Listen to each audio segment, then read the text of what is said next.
សូមឲ្យព្រះក្រឹស្ណាថែរក្សាផែនដីចក្រវាឡនិងអភិញ្ញាណសូមឲ្យញោមមានប្រជញ្ញយឺនយូរមានសុភមង្គលគ្រប់ប្រការ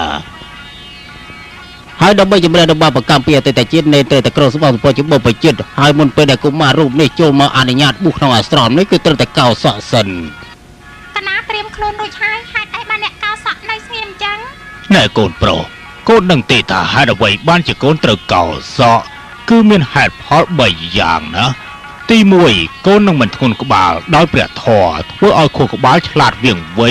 ហើយម្យ៉ាងវិញទៀតក្បាលដែលកោសក់នេះនឹងរំលឹកប្រាប់កូនថាពេលនេះកូនគឺជាសិស្សម្នាក់ដែលមានជីវិតរបស់កូនពុំមិនសម្រាប់ការរៀបការឡើយហើយកូនត្រូវតែស្វាត់ជ្រាយរៀនធម៌ដើម្បីឲ្យคลายខ្លួនទៅជាកូនដ៏ល្អម៉ែសង្ឃឹមថាកូននឹងចាំពាក្យបណ្ដាំរបស់ពុកកូនណា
កូនប្រុសរបស់ឧបាសកទន្ទិញធម៌ហើយសូមចាប់ផ្ដើមពិធីតែម្ដងទៅកណ្ដាលដឹងហើយកណ្ដាលនឹងចាប់ផ្ដើមឥឡូវនេះហើយដោយសារតែការចាប់ចម្ពាក់នៅពេលទៅភាពដូច្នេះមានតែញោមទេដែលអាចចាប់ផ្ដើមនៅចំពោះនេនដោយការសូត្រធម៌ស្លូតទេ3ដងក្បែរត្រចៀករបស់នេនព្រោះនេះជាកាតព្វកិច្ចរបស់ញោមដែលជាឪពុកចូលញោមយកកណាត់មកដណ្ដំហើយឧបកិច្ចឲ្យកូនប្រុសរបស់ញោមដើម្បីឲ្យគេឈានទៅដល់ត្រៃកណ្ដាលយល់ហើយកណ្ដាលយល់ហើយកូនប្រុសបោះឆាប់ឡើងទៅកូន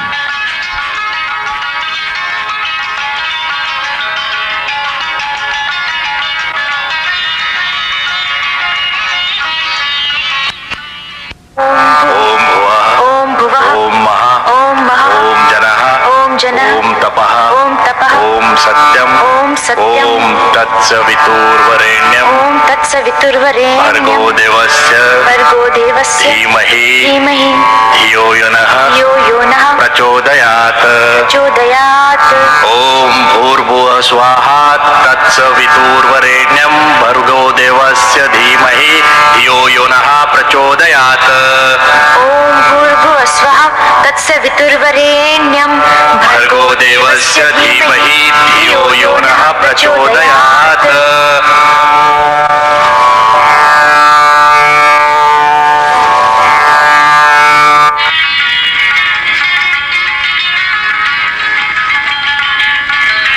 ឲ្យកូនអាយុយឺនយូរសូមដាក់ទានឲ្យខ្ញុំផងសូមដាក់ទានឲ្យខ្ញុំផងសូមដាក់ទានឲ្យខ្ញុំផង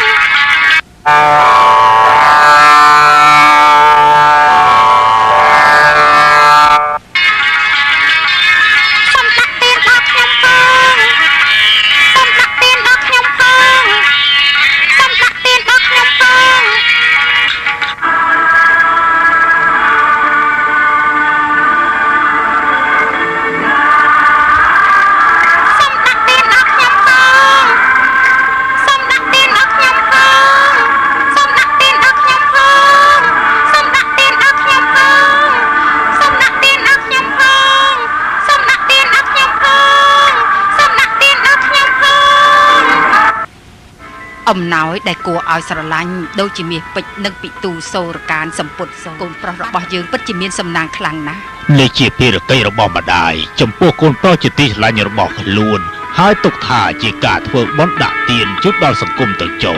ហើយក្នុងឋានៈជាព្រាហ្មណ៍ដែលប្រតិបត្តិព្រះធម៌ក្នុងគម្ពីរវេទក្នុងជីវិតដែលបាត់បង់ព្រលឹងយើងត្រូវដើរតាមពន្លឺនៃអភិញ្ញាណបើសិនជាពុទ្ធិមានសារៈសំខាន់ដល់ប៉ុណ្ណឹងហេតុអីបានជាខ្ញុំទទួលនៅអំណោយច្រើនបែបនេះអំណោយគឺជាការជ្រើសថ្វាយព្រះពរចំពោះមហាជោគជ័យនៃព្រះជាម្ចាស់ដែលរាងកាយគឺជាវិមាននៃព្រះជាម្ចាស់ហើយដើម្បីបានថែរក្សានៅដង្វាយនេះមាសប្រាក់គឺមានសារៈប្រយោជន៍ខ្លាំងណាស់អូនចាប់អារម្មណ៍លើពុទ្ធិស្វ័យសិក្សាលើគម្ពីរវេទហើយនឹងការបង្កើតនៅកតាបកិច្ចរបស់ព្រាហ្មណ៍ណាលោកឪពុកមិនត្រូវនិយាយដូចនេះទេកូនព្រោះកូននៅក្មេងណាស់ប្រាក់ក៏មានប្រយោជន៍ដូចជាអភិញ្ញាណនៃគម្ពីរវេទដែរបើសិនជាព្រះពុទ្ធបង្កើតសមត្ថភាពដល់វិញ្ញាណនោះមាសក៏បង្កើតទ្រព្យដល់ក្រុមគ្រួសារដែរហើយជីវិតរស់នៅប្រសើរបានក៏អាស្រ័យដោយសារម្ហូបឆ្ងាញ់ដែរណាកូនជឿម្ដាយចុះហេតុអីបានជាឯងសើបានចឹងមានតែយើងរស់ដើម្បីហូបចុកមែនទេព្រោះតែហេតុនេះហើយទើបម៉ែចឹងមានប្រសាសន៍ថាឲ្យកូននឹងបរិភោគមាសណែនៅឲ្យសៀមទៅកូនកាន់តែចេះទៅហើយតែកូនដឹងទេថាសូម្បីតែគ្រឿងអលង្ការក៏វាសឹករិចទៅដែរហើយមាសក៏ត្រូវការពារដែរព្រាហ្មណ៍ត្រូវរស់នៅក្នុងជីវិតបូជាក្នុងសាសនាដោយរួមទាំងការស្វែងរកសម្ភារៈទៀតផងពុកនឹងបញ្ជូនឲ្យកូនទៅឥសីឥន្ទ្រាគប់ដើម្បីបង្ហាត់បង្រៀនកូនទៅចុះណាដើម្បីឲ្យកូនបានចេះដឹងគឺជាតាបោះហ្នឹងហ៎មែនទេមិនមែនស្ថិតនៅក្នុងពិភពមរណៈទេលោកគ្រូរបស់កូនគឺជាមនុស្សចក្រធម៌ម្នាក់និងជាគ្រូមួយរូបដែលមានបុគ្គលិកលក្ខណៈដ៏ពិសេសគាត់គឺជាអិសរជនដ៏អស្ចារ្យមួយរូបហើយចាត់ទុកថាជាសំណាងរបស់កូនហើយដែលគាត់បានសម្រេចចិត្តទទួលឯងធ្វើជាសាវករបស់គាត់តែបងដាច់ចិត្តឲ្យកូនប្រុសសម្លាញ់របស់យើងទៅរស់នៅដាច់ស្រ័យក្នុងអាស្រមរបស់ឥសីកតាព្រៃអញ្ចឹងណាតើកូនប្រុសរបស់អូននេះអាចរស់នៅឆ្ងាយពីអូនបានដែរទេមិនអាចទេសូមអ្នកម៉ែកុំបារម្ភអីដើម្បីទទួលបាននូវអភិញ្ញាណទោះជាទៅដល់ទីណាក៏កូនសុខចិត្តដែរណាអ្នកម៉ែនិយាយបានល្អណាស់នេះបានចង់ជាកូនប្រុសពិតហើយម្ដាយក៏មិនត្រូវភ័យព្រួយដែរជឿខ្ញុំចុះថាសុមេតកើតមកដើម្បីបំពេញធម៌ហើយអូនត្រូវតែប្រសិទ្ធពរឲ្យកូននៅពេលដែលគេចេញដំណើរណាដូច្នេះហើយទេវីអូនគួរតែប្រណិប័តភ្លាមទៅបើបងសម្រេចចិត្តដូច្នេះទៅហើយអូនក៏គ្មានអ្វីចំទាស់ដែរអ្វីដែលអូនអាចធ្វើបានគឺមានតែស្រក់ទឹកភ្នែកពេលដែលកូនចេញដំណើរប៉ុណ្ណោះកូនប្រុសមាសម្ដាយកូនគឺជាជីវិតរបស់ម្ដាយនិងព្រលឹងរបស់ម្ដាយហើយពេលដែលកូនបែកចេញពីម្ដាយទៅសូមកូនឲ្យម៉ែថើបកូនបន្តិចមកទឹកភ្នែករបស់ម៉ែបានចង់ស្លាយរបស់ម៉ែបាត់ទម្លាយបេះដូងរបស់កូនហើយកូននឹងមិនចាក់ចេញឡើយលុះត្រាតែអ្នកម៉ែបានញញឹមដាក់កូនបន្តិចអាចញញឹមបាត់ទេអ្នកម៉ែញញឹមដាក់កូនបន្តិចមកបានណាកូនល្អណាស់តាមតែព្រមលិខិតទៅចោះកូនសម្លាញ់ទៅចោះត្រូវតស៊ូដោយពុទ្ធិនិងពោធិញ្ញាណសូមឲ្យកូនទទួលបានជោគជ័យដូចបំណងសូមឲ្យកូនសំសម្រេចតាមប្រាថ្នានិងនាំមកជោគជ័យដល់គ្រួសាររបស់យើងណាកូនសម្លាញ់កូនទៅចោះកុំបារម្ភពីម៉ែអីបាទអ្នកម៉ែពេលនេះម៉ែបានយកប្រាប់ហើយពុកពេលណាយើងនឹងចេញដំណើរនៅព្រលឹមថ្ងៃស្អែកហើយ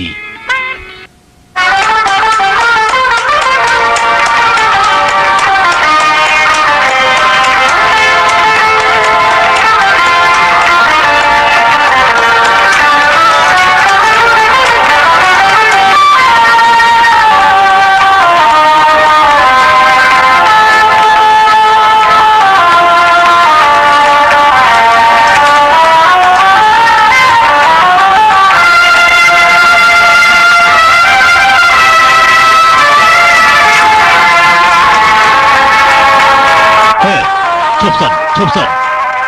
អ្នកសម្លាញ់តែឯងអាចប្រាប់ខ្ញុំបានទេថានៅចម្ងាយប្រមាណទៀតទៅដល់អាស្រមកូនប្រុសរបស់ខ្ញុំគឺអស់កម្លាំងហើយអត់ទេកូនមិនហត់ទេកូនអាចចាប់ពីលើខ្នងសេះដើរដល់អាស្រមណាមិនអីទេ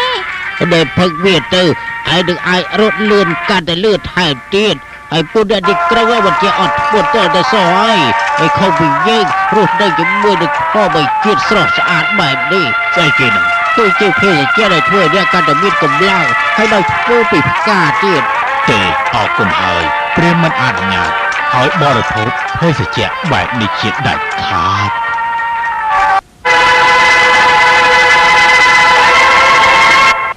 ឈប់សិនកុំសម្លាប់ជីវិតគេប្រយ័ត្នបាបណាទេហើយយកធ្វើស្អីដល់ក្មួយប្រតែមករកស៊ីរបស់យើងគឺសម្លាប់សត្វគ្មានបាបនោះទេព្រះពុទ្ធបានចែងថាបើសម្លាប់ជីវិតគេនឹងមានបាបប្រកាន់ជាមិនខាននោះទេហើយឈប់ជជែកគ្នាទៀតទៅណាយើងទៅដល់អាស្រមមុនថ្ងៃនេះហើយបើមិនចឹងទេយើងច្បាស់ជាយឺតពេលហើយណែព្រានអ្នកនិយាយត្រូវហើយការសម្លាប់សត្វដើម្បីចិញ្ចឹមជីវិតគឺគ្មានបាបទេអរគុណហើយដែលអ្នកបានជួយពួកយើងខ្ញុំសូមអរគុណហើយតោះយើងចេញដំណើរទៀត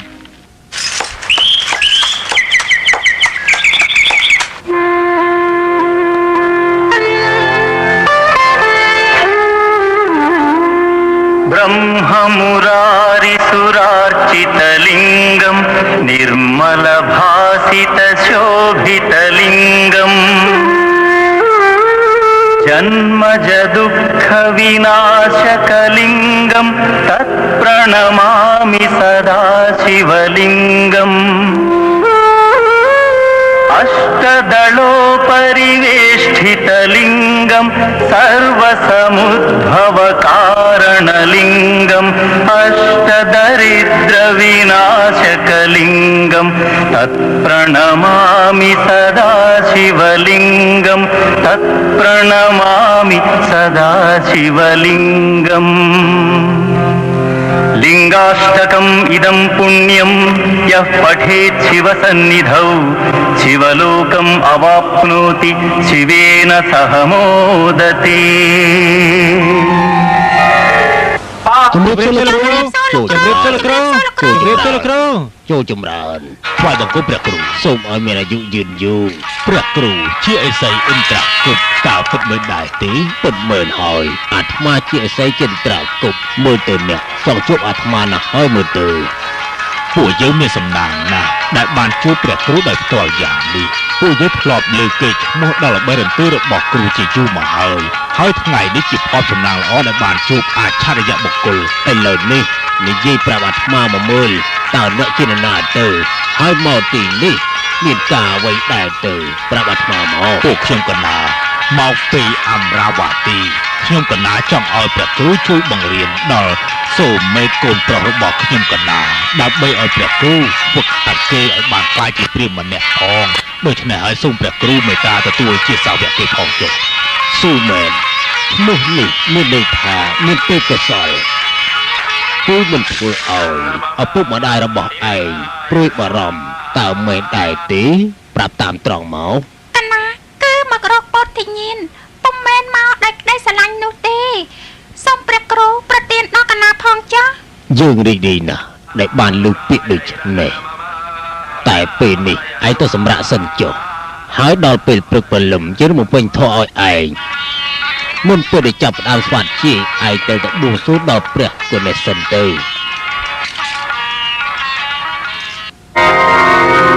សុក្លាមបរធរំវិស្ណុំ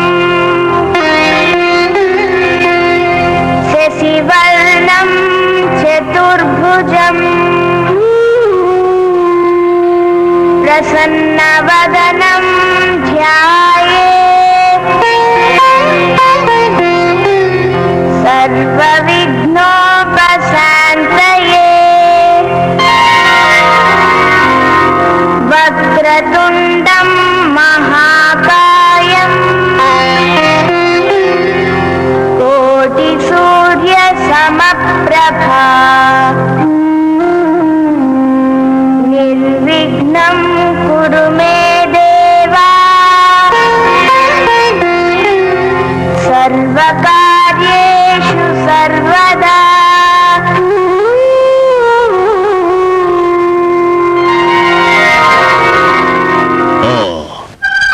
លោកគោរបស់ឯងបានបរិច្ចាគទ្រព្យសម្បត្តិច្រើនណាស់គម្ពីរវេទគម្ពីរឧបនិស្ស័តនិងមេធាងទាំង16នៃទស្សនវិជ្ជាគឺជាមរតកដែលយើងត្រូវស្នងខ្ញុំកណាចូលចិត្តសិក្សាវិជ្ជាទាំងអស់នេះណា គ្រាន់តែរឿងបានចប់សពគ្រប់នៅគម្ពីរវេទមួយមុខតែប៉ុណ្ណោះគឺត្រូវចំណាយពេលមួយជីវិតស្ទើរតែមិនគ្រប់ផងតែបើសិនជាឯងជាយាមនឹងលះបង់ហើយបើសិនជាឯងឧទ្ទិសដល់សុចចិត្តនោះគ្មានអ្វីដែលថាមិនបានសម្រេចទេហើយពេលនេះគួរសិស្សទាំងអស់គ្នាត្រូវស្ដាប់ហើយសូត្រតាមអាត្មា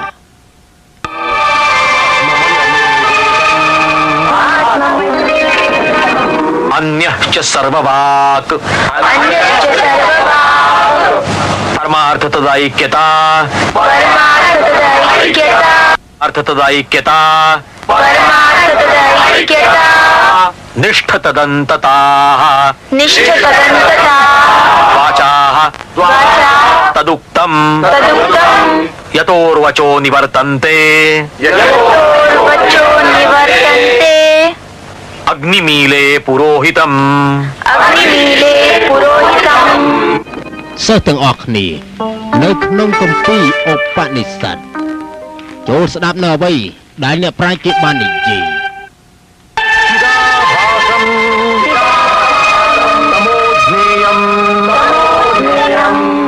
अज्ञान शिशामिति क्षणात्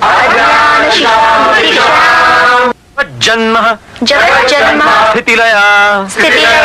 एवं भूत परात्मनि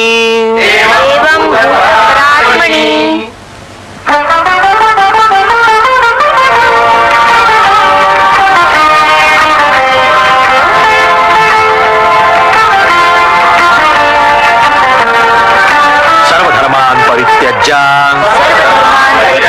भगवान् शरणं व्रज सर्वधर्मान् परित्यज्य भगवान् प्रेम रूपेण प्रेम सत्यरूपः सत्य शांति रूपेण शांतिर्भागवताः भगवान् प्रेम रूपेण प्रेम सत्यरूपः सत्य शांति रूपेण भागवताः अहिंसा परमो धर्मः सर्वधर्मान् परित्यज्य भगवान् शरणं व्रज अहिंसा परमो धर्मः सर्वधर्मान् परित्यज्य भगवान् शरणं व्रज गंगे च यमुने चैव गोदावरी सरस्वती नर्मदे सिंधु कावेरी जलेस्मिन् सन्निधिं कुरु गंगे च यमुने चैव गोदावरी सरस्वती नर्मदे सिंधु कावेरी जलेस्मिन् सन्निधिं कुरु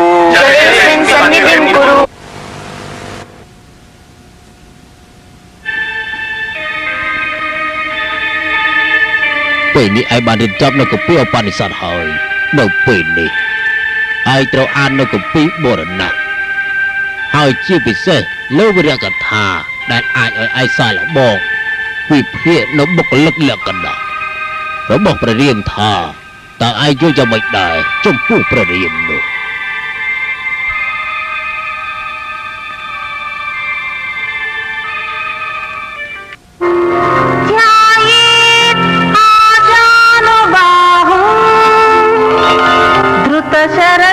धनुष्यं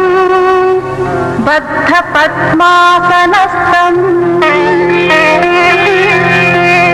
पीतवासोवसानं नवकमलदलस्पत्तिनेत्रं प्रसन्नं वामाङ्करूढसीतामुखा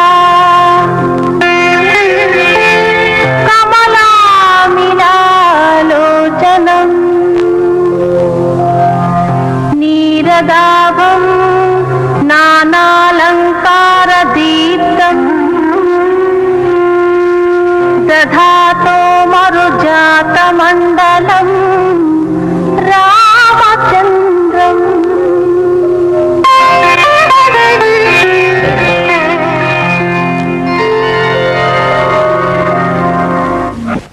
យើងមិនទាន់បានបង្រៀនឯងទេតើឯងចេះមកពីណាទៅ ពេលលោកគ្រូសម្រាប់ដោយស្ងៀមស្ងាត់នោះពេលនោះខ្ញុំកណាក៏យកសិភៅមកអានទៅហើយបើសិនជាកណាបានបំពេញនៅលើវិន័យអាស្រមសូមលោកគ្រូអភ័យទោសឲ្យកណាផងចា៎ មិនធ្វើទេ ឯងធ្វើនេះត្រឹមត្រូវហើយណាហើយយើងក៏ចង់ឲ្យសិស្សរបស់យើងទាំងអស់ឆ្លាតដូចជាឯងចឹងដែរ ហើយពេលនេះឯងអាចសូត្របន្ថែមទៀតនៅកំណាព្យស្ដីអំពីព្រះរាម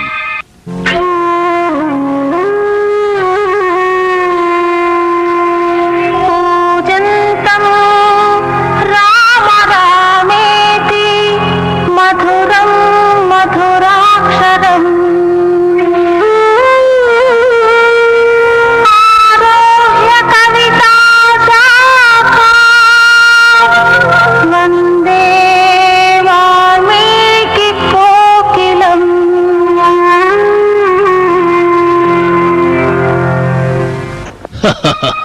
អស្ចារ្យអស្ចារ្យណាស់ឯងពិតជាមានទេពកោសល្យដ៏ឆ្នើមមែនណាស់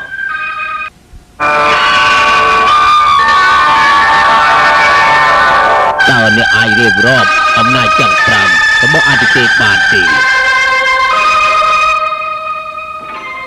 អាទិទេពពិតជាមានអំណាចដ៏ធំធេងគ្មានដែនកំណត់ប៉ុន្តែអាទិទេពត្រូវពឹងផ្អែកទៅលើអំណាចទាំង5ដែលរួមមានធម្មជាតិបរមសុខឆន្ទៈពោធញ្ញាណហើយនិងសត្តធម៌ តើអ្វីទៅជាមូលដ្ឋាននៃទស្សនវិជ្ជា មានពីរគឺឯទេវនិយមនិងពហុទេវនិយមតើអ្នកគិតថាមួយណាប្រសើរជាងគឺទេវនិយម តើសង្ឃាគឺជាអ្វី គឺជាវិទ្យាសាស្ត្ររៀបរាប់នៅទ្រឹស្ដីហើយសង្ឃាក៏មានលក្ខណៈដូចគ្នាទៅនឹងការសិក្សាហើយនឹងការវិភាគទៅលើកំណើតរបស់មនុស្សលោកដែរ តើសំសារៈគឺជាអ្វី ជាដើមកំណើតនៃគម្ពីរនិងព្រះធម៌ តើស្រតិគឺជាអ្វីដែរ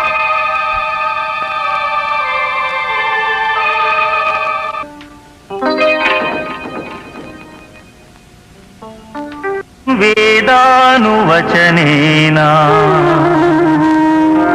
ब्राह्मणा विविधि शान्तियज्ञेन दानेन तपसा न क्षीणा តើនិយាយគឺជាអ្វី ជាដំណើរនៃការបំផន់វិញ្ញាណដែលគេឃើញក្នុងលោក ព្រះតេជគុណនិងអង្គការទាំងមូលនៅពេលនេះការប្រឡងមិនត្រឹមបញ្ចប់ហើយអាត្មាសូមអនុញ្ញាតពីព្រះតេជគុណគ្រប់ព្រះអង្គប្រទានដល់សុមេតដែលជាសាវករបស់អាត្មានៅនាមអ្នកប្រាជ្ញដ៏ឆ្នើមមួយរូបមិនមែនហើយបើស័ក្តិសមនឹងទទួលណាស់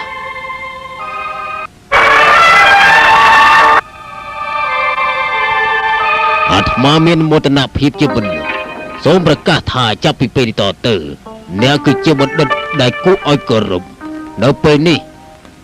អ្នកនឹងអាចផ្សព្វផ្សាយទៅដល់ពិភពលោកនៅគម្ពីរធម៌វេទហើយពោធិញ្ញាណរបស់អ្នកនៅបង្ហាត់បង្ហាញដល់បណ្ដាសិស្សទាំងអស់ហើយសូមឲ្យអ្នកខ្លាចទៅជាឧបករណ៍គំរូនៃអ្នកបង្កើតពុទ្ធិហើយអ្នកត្រូវបម្រើដោយស្មោះស្ម័គ្រក្នុងនាមនៃអង្គសង្ឃណា ដូច្នេះអាត្មាសូមប្រសិទ្ធពរសូមឲ្យអ្នកជួបប្រទានធម៌នៅលើដំណើរផ្សព្វផ្សាយជាជំនះនៅលើមិត្តភូមិរបស់អ្នកទៅចុះ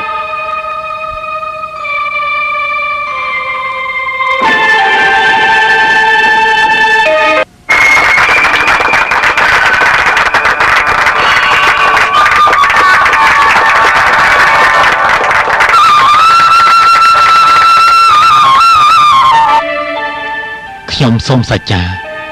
ចំពោះមុខព្រះគ្រូថានឹងបំពេញនៅបញ្ញារបស់ព្រះគ្រូនិងដើរតាមលំអានរបស់ព្រះគ្រូបើសិនជាចាំបាច់ខ្ញុំនឹងនៅលីវអស់មួយជីវិតដើម្បីបម្រើមនុស្សលោកឲ្យអស់ពីកម្លាំងកាយចិត្តដើម្បីបម្រើឲ្យគេទាំងអស់គ្នាបានយល់ដឹងអំពីធម៌ព្រះ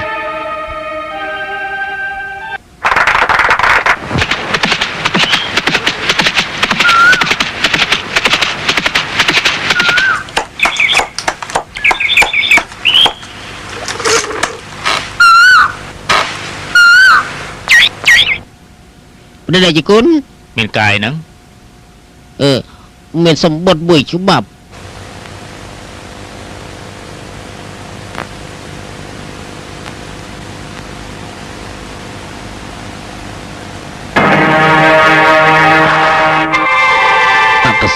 អើយ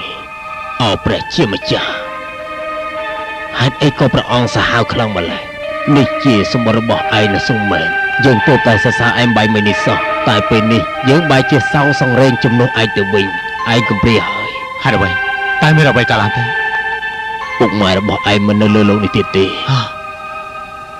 ពួកគាត់បានចែកឋានទៅហើយពុករបស់ឯងមានជំងឺគាត់ក៏បានស្លាប់នៅលើគ្រែចំណែកម្ដាយរបស់ឯងដោយមិនអាចគ្រប់គ្រងនឹងការបាត់បង់របស់ស្វាមីនឹងការរស់នៅជាស្ត្រីមេម៉ាយគាត់ក៏សម្រេចចិត្តបូជាខ្លួនគាត់ឲ្យឯងឆាប់ត្រឡប់ទៅផ្ទះវិញដើម្បីបំពេញកាតព្វកិច្ចរបស់ឯងកណាដឹងហើយកណានឹងទៅជាមិនខានចូលឯងខំអត់ធ្មត់នឹងក្លាហានឡើងក្នុងពេលមានទុកបែបនេះយើងចង់នៅជាមួយឯងដែរក៏ប៉ុន្តែភារកិច្ចនៅក្នុងអារាមមិនអនុញ្ញាតឲ្យយើងទៅបាននោះទេព្រះគ្រូមិនចាំបាច់និមន្តទេអភិញ្ញាណដែលកណាបានត្រង់ត្រាប់ពីព្រះគ្រូអាចបោះភ្លឺផ្លូវកណាបានហើយដូច្នេះមិនចាំបាច់ព្រះគ្រូនិមន្តទេ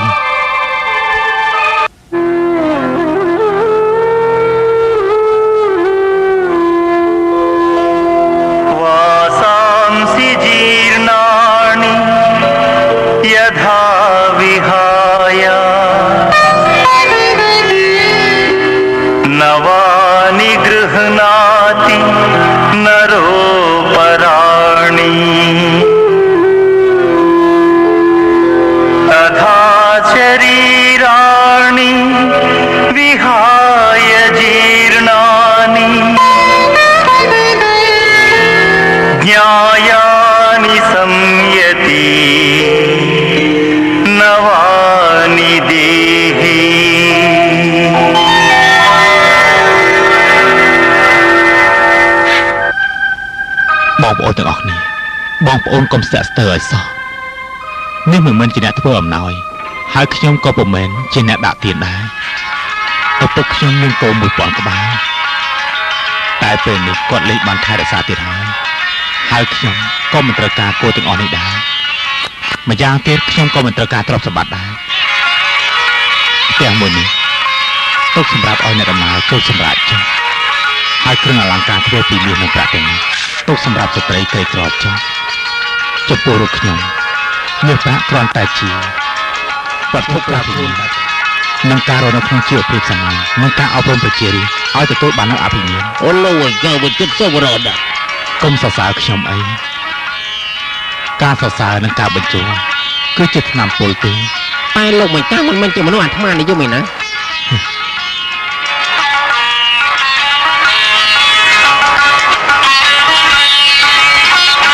ខ្ញុំមិនត្រូវការទេបាទលោកបរិចាទ្រព្យសម្បត្តិអស់តែលោកបានអ្វីរស់នៅទៅកុំបារម្ភពីជីវិតខ្ញុំអីទុកឲ្យព្រះជាម្ចាស់បញ្ឆេះទៅចុះអ្នកបង្ការរមែងមានធម្មតាតើលោកម្ចាស់បំរុងទៅណាទៀតទៅរឿងទាំងអស់នេះជើងរបស់ខ្ញុំនឹងជូនខ្ញុំទៅរកសច្ចធម៌ហើយនឹងសន្តិភាពដែលជាមលុបនៃជីវិតរបស់ខ្ញុំ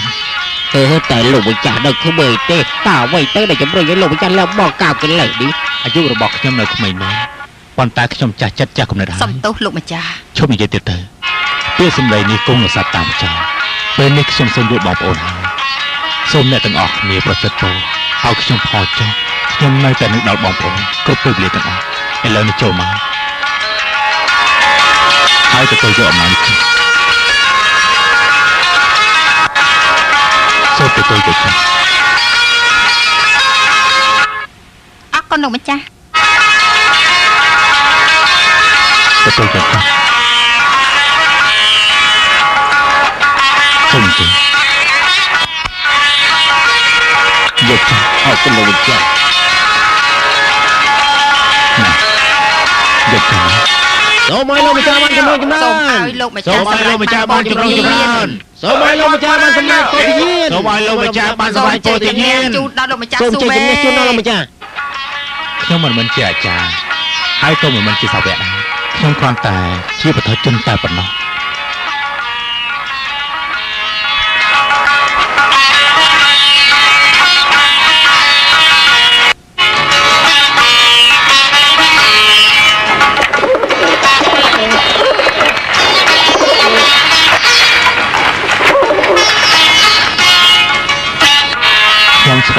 ពោធិញ្ញាណហើយសូមឯងធ្វើដំណើរឲ្យបានសេចក្តីសុខចុះ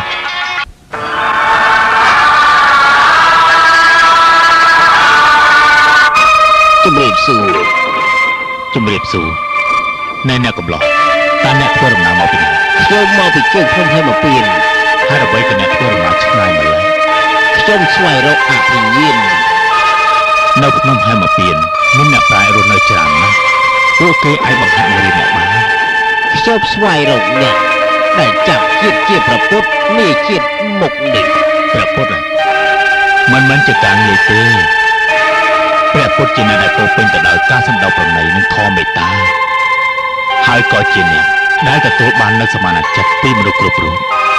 និងជាអ្នកដែលរំលែកនៅរាល់ការសប្បាយនិងទុក្ខសោកផងដែរនិងជានិច្ចកាលជួយដល់មនុស្សគ្រប់រូបទាំងអស់លោកម្ចាស់ហាក់បីដូចជាមាននូវគុណធម៌ទាំងអស់នោះលោកម្ចាស់ពោពេញទៅដោយក្តីមេត្តាករុណាដើម្បីជួយសង្គ្រោះសត្វលោកហើយខ្ញុំបានយល់បានថាលោកម្ចាស់គឺជាមហាព្រះគ្រូហើយក្នុងជាតិនេះខ្ញុំបានសម្រេចបំណងហើយ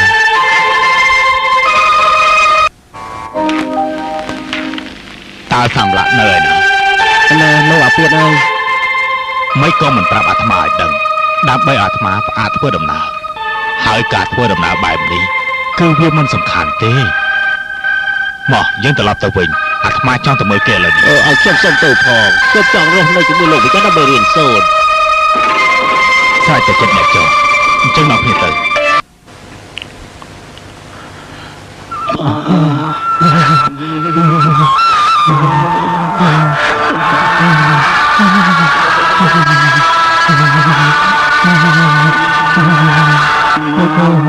បើកភ្នែកឯងមើលកូនប្រុសបើកទៅអាត្មាមកដល់ហើយហ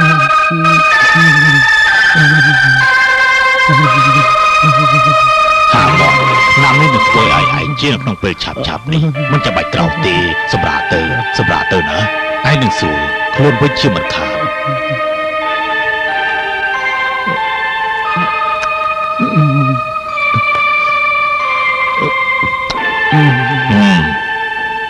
ប៉ុណ្ណឹងបានហើយឯងបញ្ញាប់ដេកភ្លាមទៅព្រះអង្គពិតជាមានធម៌មេត្តាមែនព្រះអង្គមានការសន្តោសស្រឡាញ់ចំពោះសាវកហើយខ្ញុំកណាធ្លាប់ឮដោយការសូត្រធម៌និងការព្រានបដៅរបស់ព្រះអង្គស័ក្តិសមនឹងត្រាស់ជាប្រពុតណាស់នាពេលនេះហើយស្វែងរកព្រះពរពីព្រះអង្គទៀតផងក្រាបទូលទីបងតាព្រះអង្គនៃបច្ចុប្បន្ននេះបើអញ្ចឹងយើងចង់ជួបព្រះអង្គខ្លាំងណាស់ហើយយើងនឹងថ្វាយបង្គំព្រះអង្គតើពេលនេះព្រះអង្គគង់នៅទីណាទៅគឺខ្ញុំកណាបានជួបព្រះអង្គនៅតាមផ្លូវតែខ្ញុំកណាបានបដូរចិត្តហើយក៏មកតាមរកលោកម្ចាស់វិញតែម្ដងទៅលោកមិនគួរធ្វើអញ្ចឹងទេបើទោះជាខ្ញុំបានជួបនឹងលោកនៅទីនេះក្តីក៏ពេលនេះខ្ញុំចង់ដឹងថាតើព្រះពុទ្ធិបកៈគង់នៅឯណាដែរ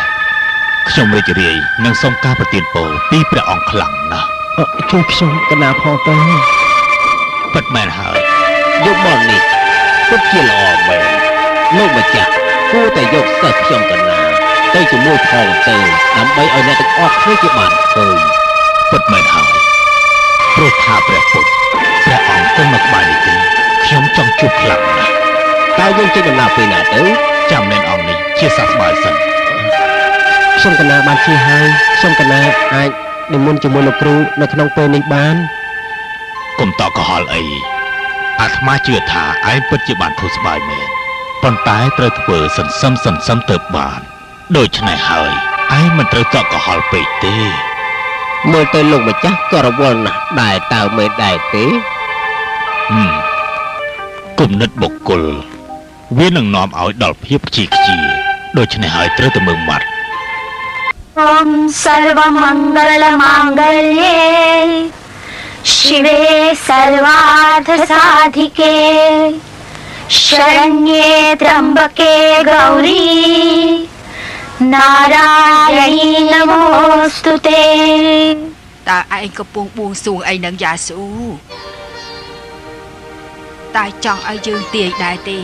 ទាយមើលទៅយើងទាយដឹងថានាងប្រកាសជាចង់បានបរិសុទ្ធរូបស្អាតម្នាក់ហើយអត់ទេខ្ញុំចង់បានច្រើនជាងនេះ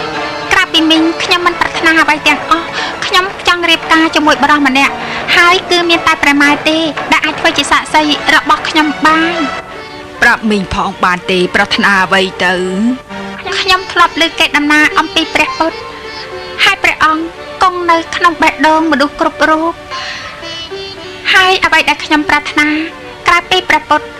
ខ្ញុំចង់បាននៅការស្រឡាញ់ពីព្រះអង្គចំពោះមនុស្សលោកក៏ដូចជាធ្វើជាព្រះមហេសីរបស់ព្រះអង្គដែរណាអ្នកមីងព្រះពុទ្ធិបុអ្នកកបច្ចុប្បន្ននេះចាស់វស្សាណាស់ទៅហើយនាងចង់រៀបការជាមួយព្រះអង្គទៀតដែរតែទោះជាយ៉ាងណាក្តីក៏ជាបំណងរបស់នាងដែរ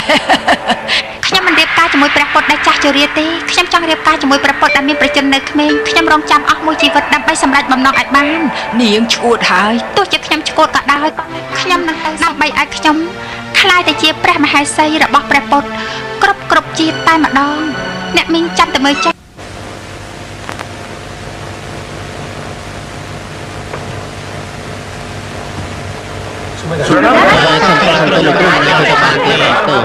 បែបនេះហើយអាត្មាក៏ជាអ្នកគោរពបូជាព្រះពុទ្ធដូចជាអ្នករាល់គ្នាដែរហើយអាត្មាមកទីនេះដើម្បីថ្វាយបង្គំព្រះពុទ្ធិពុកៈអាត្មាត្រូវតែមករកកន្លែងដ៏តូចមួយតែប៉ុណ្ណោះហើយអាត្មាចង់សម្អាតដីថ្វាយព្រះពុទ្ធដើម្បីឆ្លងកាត់អាចារ្យធិពុនកៈបានមកដល់ហើយពួកយើងទាំងអស់គ្នានាំគ្នាទៅគោរពព្រះអង្គភ្លាមទៅអើមិនតាពួកយើងទៅជ័យអាចារ្យធិពុកៈតាអាចារ្យធិពុកៈនេះយើងកាត់ឆ្លប់ទុកឲ្យអាត្មាសម្អាតផ្លូវចុះធ្វើបែបនេះគឺដើម្បីឲ្យព្រះអង្គបានឆ្លងកាត់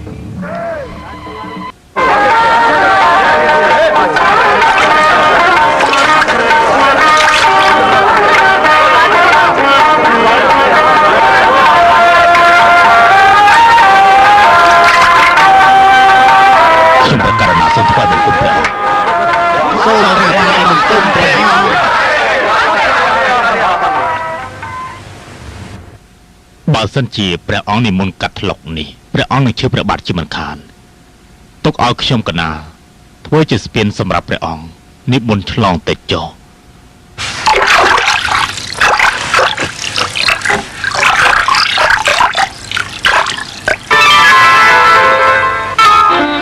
ដោយសារបារមីនិងមេត្តាធម៌របស់ព្រះអង្គបានក្លាយជាប្រទីបបំភ្លឺផ្លូវដល់សត្វលោកហើយព្រះបាទរបស់ព្រះអង្គ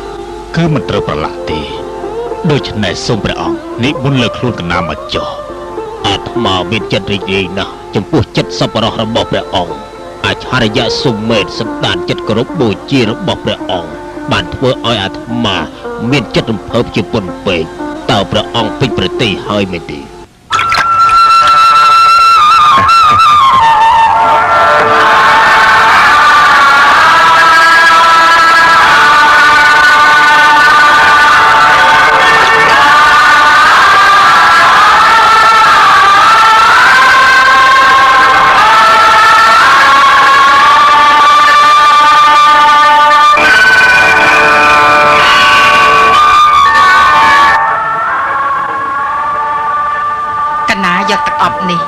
មកលៀងព្រះបាទថ្វាយព្រះអង្គ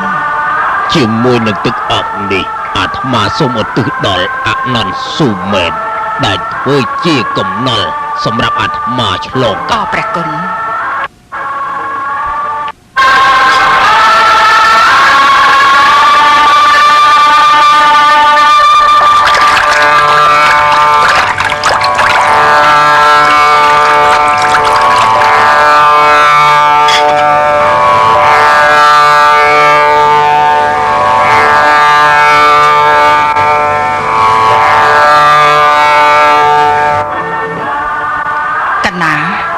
សូមឧបាសិកាបានសុខសប្បាយពេលនេះសូមព្រះអង្គទូលប្រាប់ដល់មហាជនទៅមើលថាតើព្រះអង្គជាតិមុននោះចាប់ជាតិជាអ្នកណាដែរខ្ញុំកណាសមាសម័យថានឹងចាប់ជាតិជាព្រះពុទ្ធក្នុងជាតិខាងមុខនេះមិនមែនហើយព្រះអង្គគឺជាអនាគតព្រះពុទ្ធសូមអនុមោទនាដល់ព្រះពុទ្ធនាបច្ចុប្បន្ននេះសូមបារមីស័ក្តិសិទ្ធិជួយថែរក្សាព្រះអង្គទាំងពីរដែលនិមន្តមកទីនេះសូមឲ្យព្រះអង្គសម្រេចបាននូវពលនិយាយ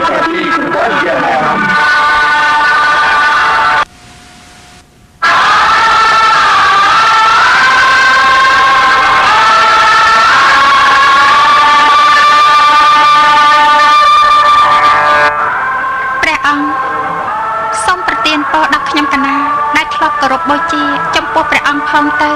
តើបានទេ តើឧបាសិកាមានបំណងអ្វីដែរ ខ្ញុំកណាឈ្មោះយ៉ាស៊ូខ្ញុំកណាចង់ថ្វាយបង្គំព្រះបាទទារបស់ព្រះអង្គ8ដងជាមួយនឹងផ្កាចំនួន8ដង ហេតុអីបានជា8ដង 5ដងសម្រាប់បញ្ជាធាតុដែលមានក្នុងរាងកាយរបស់ខ្ញុំកណារីឯ8ដងសម្រាប់គុណធម៌និងបាបធម៌របស់ខ្ញុំកណាដែលបានឧទ្ទិសថ្វាយជាអលជីចំពោះព្រះអង្គ ឧបាសិកាពិតជាឆ្លាតមែនចាប់ផ្ដើមមកចុះ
ចំពោះព្រះអង្គដែលបានប្រទានពរដល់ខ្ញុំកណា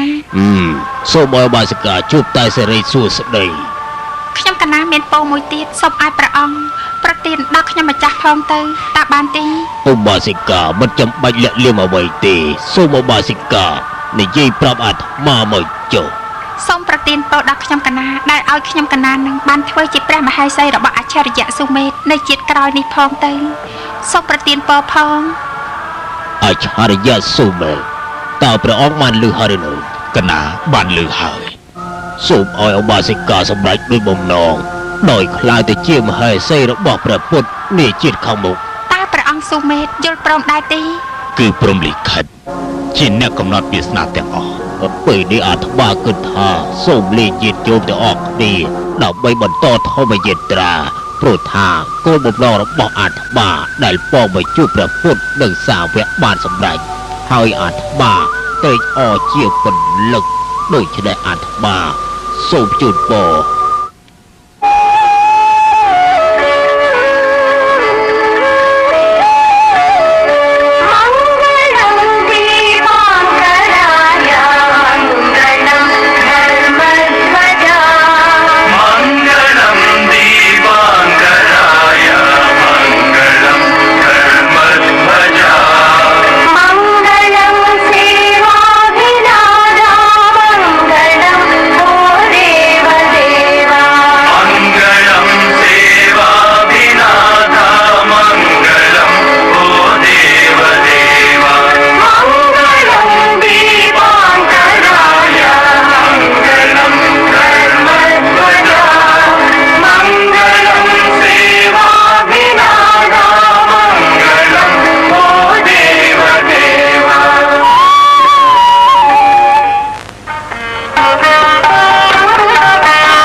កណាភាពចិត្តរីរីសប្បាយណាស់ដែលបានរួមដំណើរជាមួយនឹងព្រះអង្គ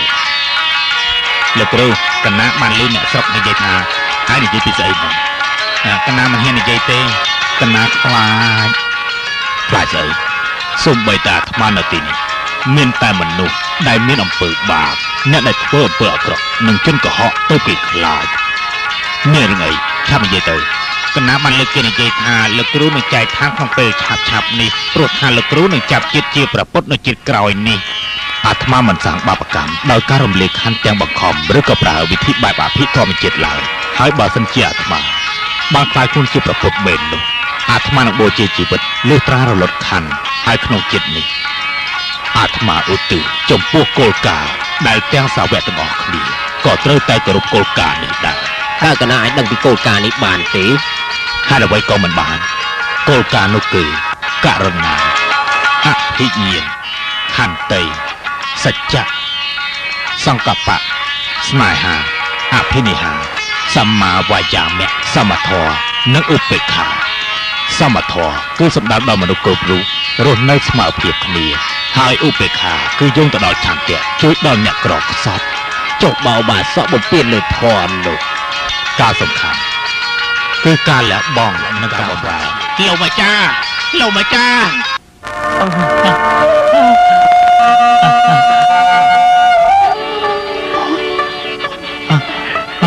តើលោកម្ចាស់ជាណាទៅខ្ញុំបានលើសម្ដីលោកម្ចាស់ខ្ញុំពិការភ្នែក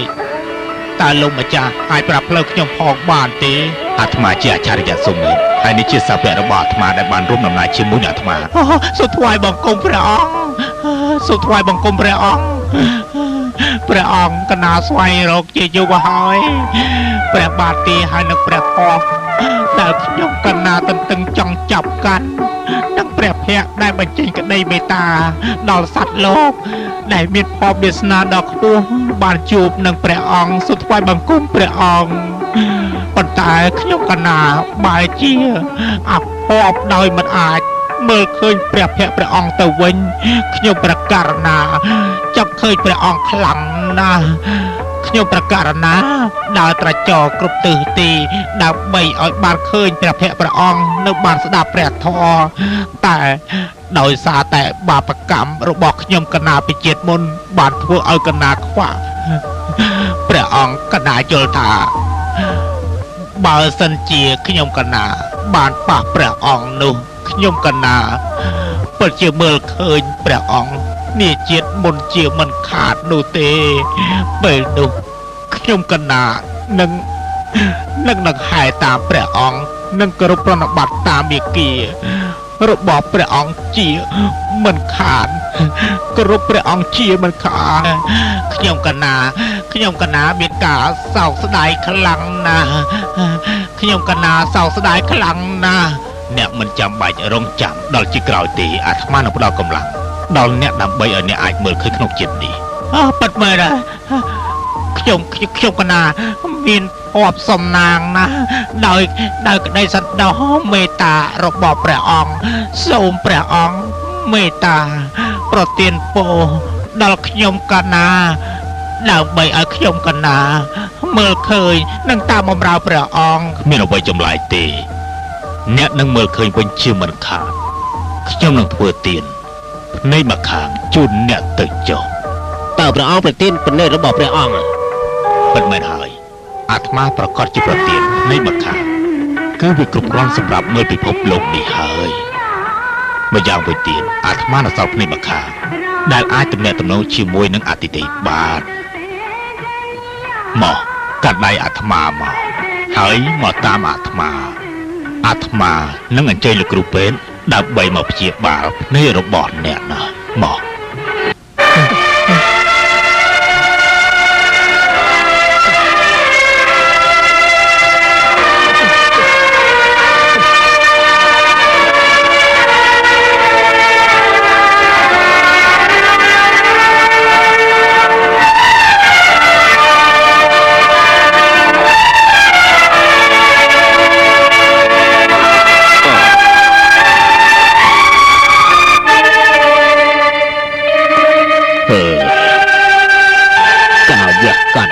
ជោគជ័យហើយបរោះវាក់ភ្នែកនេះមានភ្នែកមួយខាងហើយព្រះអង្គក៏នៅសល់ភ្នែកមួយខាងដែរបរោះវាក់ភ្នែកនេះបន្តិចទៀតនឹងបានមើលឃើញតែកុំអាលត្រេកអរពេកចាំបន្តិចទៀតចាំអរគុណចំពោះព្រះអង្គទៅ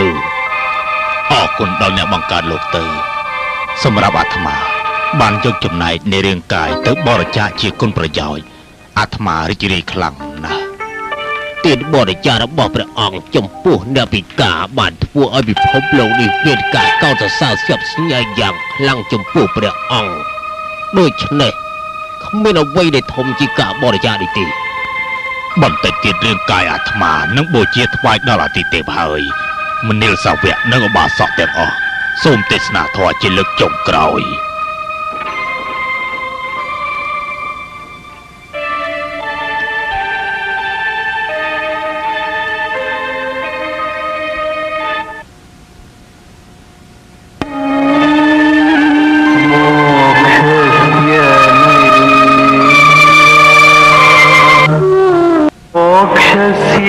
नैव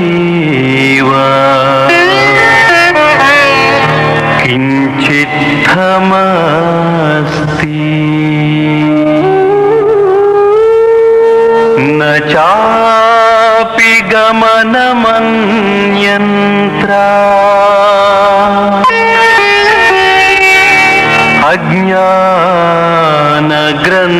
अज्ञानग्रन्थिभिद्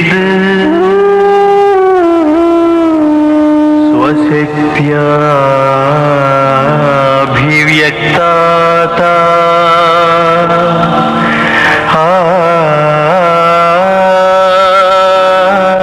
मोक्षसा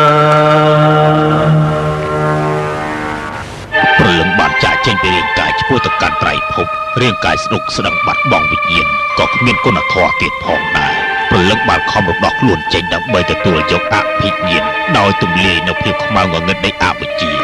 ហើយព្រលឹងបានឧទ្ទិសជាអំណាចទេវៈការរំដោះនេះគឺស្ថិតនៅក្នុងវាលវដ្តសង្សារប៉ុណ្ណោះហើយក្រោយពេលដែលរាងកាយស្លាប់ទៅវិញ្ញាណបានបូកចូលគ្នាជាមួយនឹងធម្មជាតិ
លោកគ្រូ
នាងបន្ទូលមកចុះ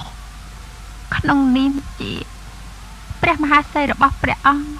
ខ្ញុំម្ចាស់ សូមមានសំណងពរទូលថ្វាយព្រះស្វាមីថាខ្ញុំម្ចាស់ចិត្តអស់ព្រះជន្មហើយខ្ញុំម្ចាស់ចិត្តអស់ព្រះជន្មហើយក្រាបទូលតើមហេសីមានបន្ទូលថាម៉េចតើមានបន្ទូលថាម៉េចដល់ពេលដែលខ្ញុំម្ចាស់ក្រាបថ្វាយបង្គំលាព្រះស្វាមីហើយកុំតូតមកខ្ញុំម្ចាស់ដោយរំជួយចិត្តបែបនេះអីព្រះស្វាមី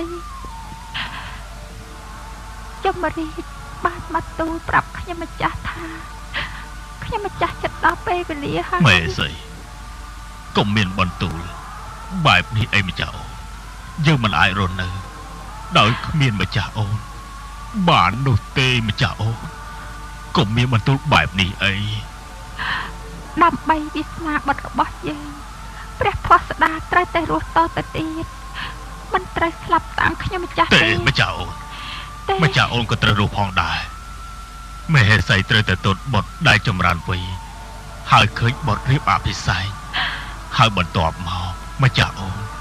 អាចក្រសាលជាមួយនឹងព្រះរាជបុត្រតាមកម្មវាសនាទៅចោះព្រះស្វាមីខ្ញុំម្ចាស់ចិត្តអស់ស្ដង់គុតហើយសូមព្រះរាជទានដល់ខ្ញុំម្ចាស់នៅប្រាថ្នាមួយផងតើជាអ្វីទៅខ្ញុំម្ចាស់ចង់លើព្រះនាមបុត្ររបស់ខ្ញុំម្ចាស់ដល់ដង្ហើមចុងក្រោយប្រាប់តើបានដែរទេព្រះអង្គម្ចាស់បង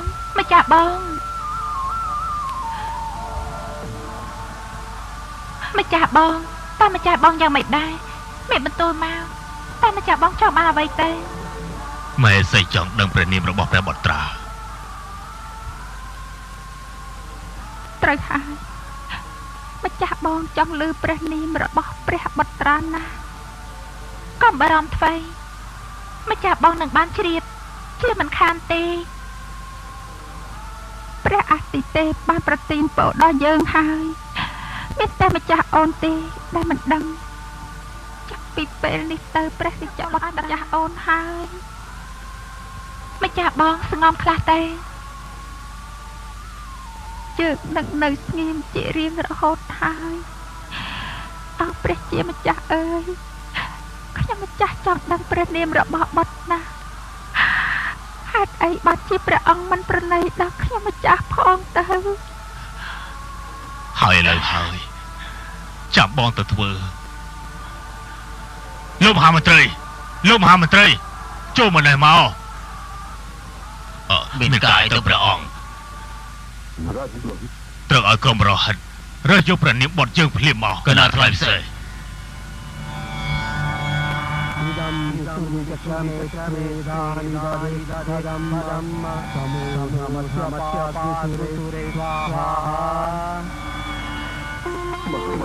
ព្រះមេសីប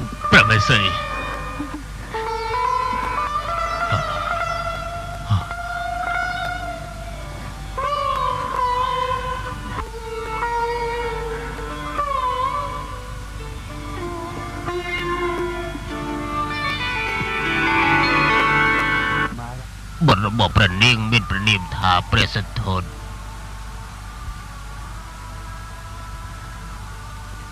ព្រះសិទ្ធត្ថ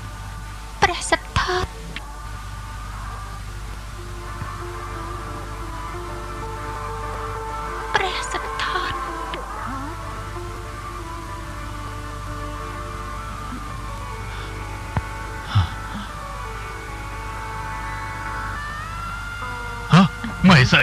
ម្ចាស់បងម៉េសី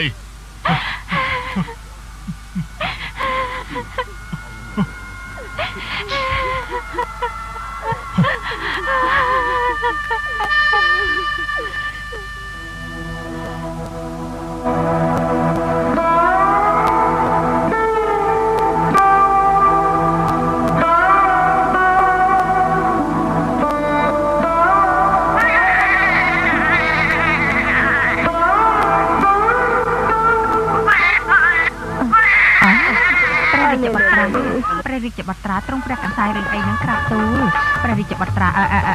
ព្រះរាជបុត្រាឈប់ទ្រង់ព្រះកន្សែងទៅក្រាបទូលតែព្រះរាជបុត្រាកាត់អីនឹង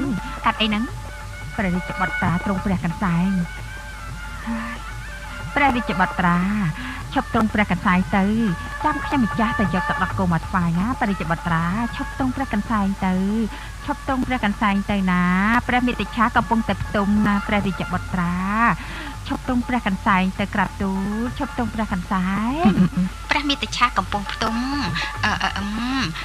ឈប់ព្រះកន្សែងទៅឈប់ព្រះកន្សែង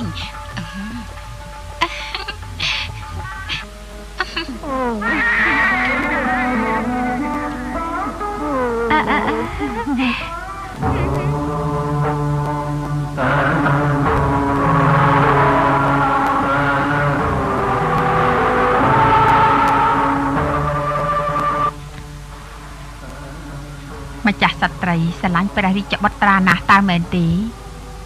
យើងរត់ដើម្បីព្រះអង្គតែប៉ុណ្ណោះព្រះរាជបុត្រាមានសំណាងណាស់ដែលបានព្រះមេតិឆាយកបតីទុកដាក់យ៉ាងនេះ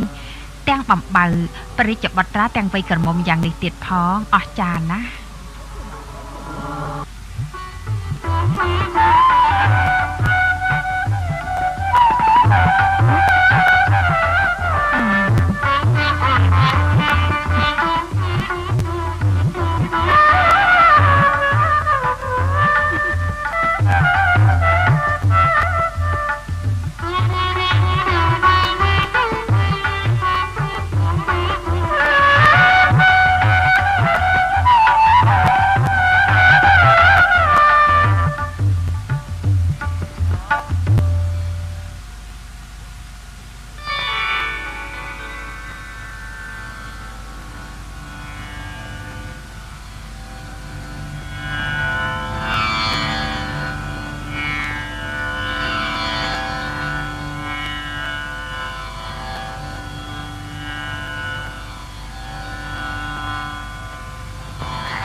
បុត្រាទ្រង់ព្រះកន្សែងទៀតហើយព្រះរាជបុត្រាហើយ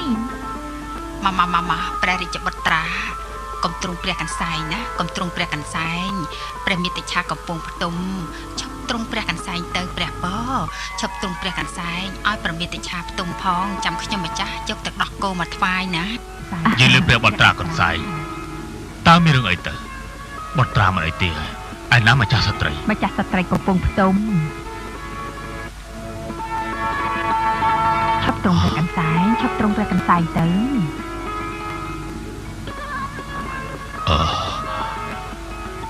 កុំព្រះកន្សែងអីបុត្រាណា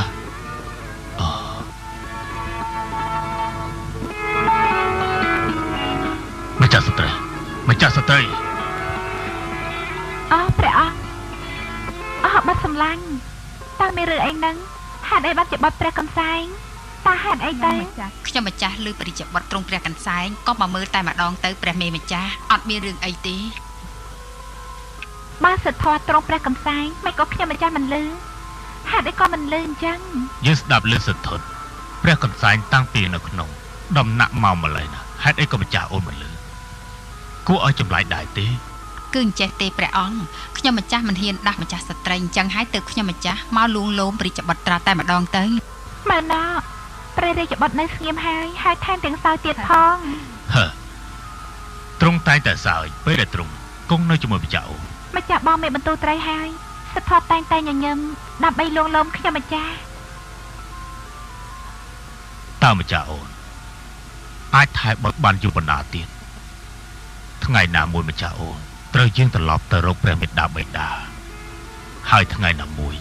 ម្ចាស់អូននឹងរៀបអភិសេកជាមួយនឹងព្រះអង្គម្ចាស់មួយអង្គហើយម្ចាស់អូននឹងយើងចាក់ចេញដើម្បីធ្វើជារាជនីរបស់ទ្រង់ក្រាបទូលព្រះអង្គមានកាយម្ចាស់ស្ត្រីស្រឡាញ់ម្ចាស់បងខ្លាំងណាស់ម្ចាស់ស្ត្រីមិនយាងទៅណាចោលព្រះរាជបុត្រាសូម្បីតែមួយចំហៀនឡើយព្រះរាជបុត្រារីករាយគង់នៅជាមួយព្រះមេតិឆាដែលក្រាបទូលសម្រាប់ព្រះរាជកុមារម្ចាស់ស្ត្រីជាមេដាហើយបើម្ចាស់ស្ត្រីខ្លាចជាព្រះមហេសីរបស់ព្រះអង្គនោះប្រជានារីនគរកបិលភៈនឹងអបអរសាទរជាមិនខានទេក្រាបទូល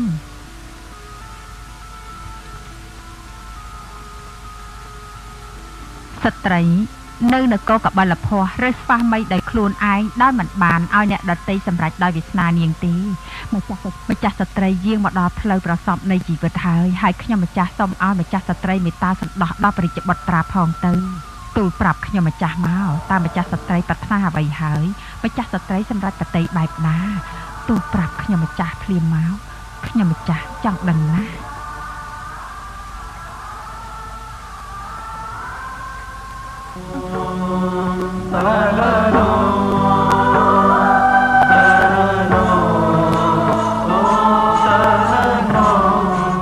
តើលោកចង់និយាយថា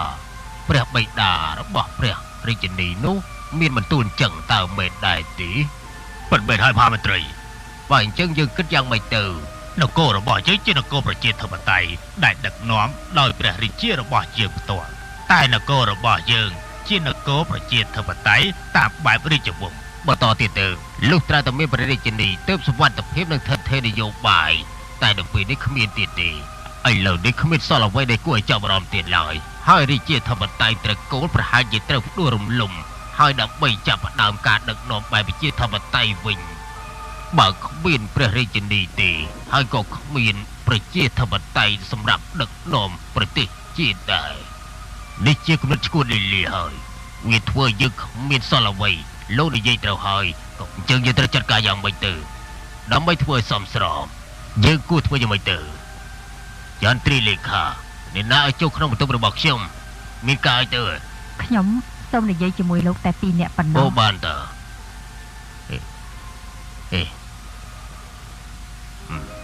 តើមានការអីទៅសូមជើញទៅមិនអីទេពីព្រោះបើគិតតាមឋានៈលោកខ្ពស់ជាងខ្ញុំឆ្ងាយណាស់ក៏ប៉ុន្តែនាងជាអ្នកគ្រប់គ្រងលើរាជដំណាក់ហើយនាងជាភីលៀងរបស់ព្រះរាជិនីទៀតផងពិតមែនហើយពេលនេះព្រះរាជិនីបានប្រកាសហើយព្រះរាជបុត្រាបើអត់ពីព្រះរាជិនីក៏ស្ងប់ស្ងាត់ណាស់ដែរព្រះរាជាវិញឯកោណាព្រះអង្គមិនត្រូវគង់ដោយគ្មានព្រះមហេសីទេព្រះរាជបុត្រាកំព្រាគ្មានមេដាទេទ្រង់ត្រូវតែមានព្រះមេដាខ្ញុំដឹងថាលោកចង់និយាយពីអ្វីហើយបើអញ្ចឹងនាងគួរតែនិយាយមកមើលតើរឿងនោះវាយ៉ាងម៉េចខ្លះទៅប្រាប់មកនៅក្នុងនគរលោកជាមន្ត្រីដែលមានឋានៈខ្ពង់ខ្ពស់ជាងគេបើអញ្ចឹងវាជាការពិតហើយព្រះរាជាគង់ដោយគ្មានព្រះមហេសីនេះចង់និយាយពីព្រះរាជាដែលគួររៀបរាប់វិស័យដល់ខ្ញុំបានឃើញស្ត្រីរូបស្អាតម្នាក់ថ្វាយព្រះអង្គហើយខ្ញុំសូមយោបល់ពីលោកសូមឲ្យលោកនឹងជួយចាត់ចែងពិធីរៀបអភិសេកផងទៅបានទេនាងចង់សម្ដៅទៅលើម្ចាស់ស្ត្រីបាមីតាខ្ញុំបានលួងលោមព្រះនាងរួចហើយតើព្រះរាជាសម្រេចប្រតិយ៉ាងម៉េចខ្ញុំបាននិយាយខាងស្រីរួចហើយមិនអីទេខ្ញុំមានអារម្មណ៍ថាព្រះអាទិទេពមានបំណងចង់ឲ្យព្រះអង្គតាំងពីរៀបអភិសេកហើយបើសិនជាតាមគោលការណ៍ពិធីរៀបអភិសេកនេះគឺត្រូវដំណើរការដោយអភិធម្មដោយវានឹងជួយឲ្យនគររក្សាបាននូវឧត្តមភាពនាងក៏បានធ្វើខ្ញុំរីករាយក្នុងការស្នើសុំរៀបអភិសេកជាព្រះរាជាហើយក្រុមប្រឹក្សាព្រះមហាក្សត្រនឹងចូលគល់ព្រះរាជាដើម្បីទូលថ្វាយនៅសំណើនេះចំណែកឲ្យព្រះរាជាចាត់ការនៅពេលក្រោយទៀតនាងធ្វើដំណើរទៅចុះ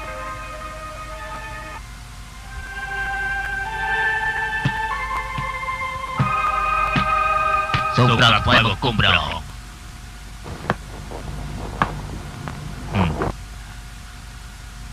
តើលោកមានការអីដែរទៅទូលបង្គំចង់ទូលសំណើមួយក្នុងនាមប្រជារាស្ត្រនៃនគរកបិលភ័ស្ត្រក្រាបទូលគឺសូមឲ្យព្រះអង្គរៀបអភិសេកម្ដងទៀត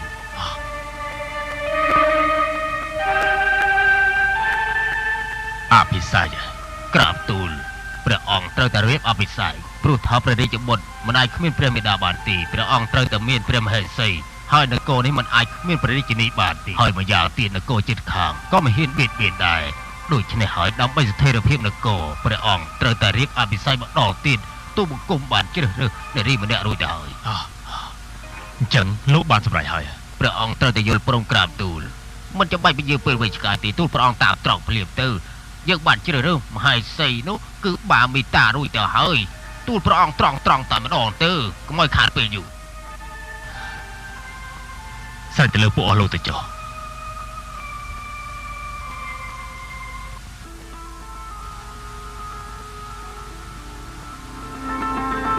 នាងរៀបអភិសេកជាមួយព្រះរាជា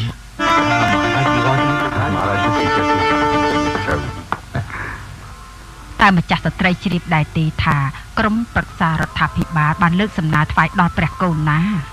តើជាសំណើអ្វីទៅក្នុងនាមប្រជានារីរបស់នគរកបិលភ័ស្ត្រពួកលោកបានសុំឲ្យព្រះនាងរៀបអភិសេកជាមួយព្រះរាជារៀបអភិសេកទេតែយើងបានយល់ព្រមហើយឬនៅ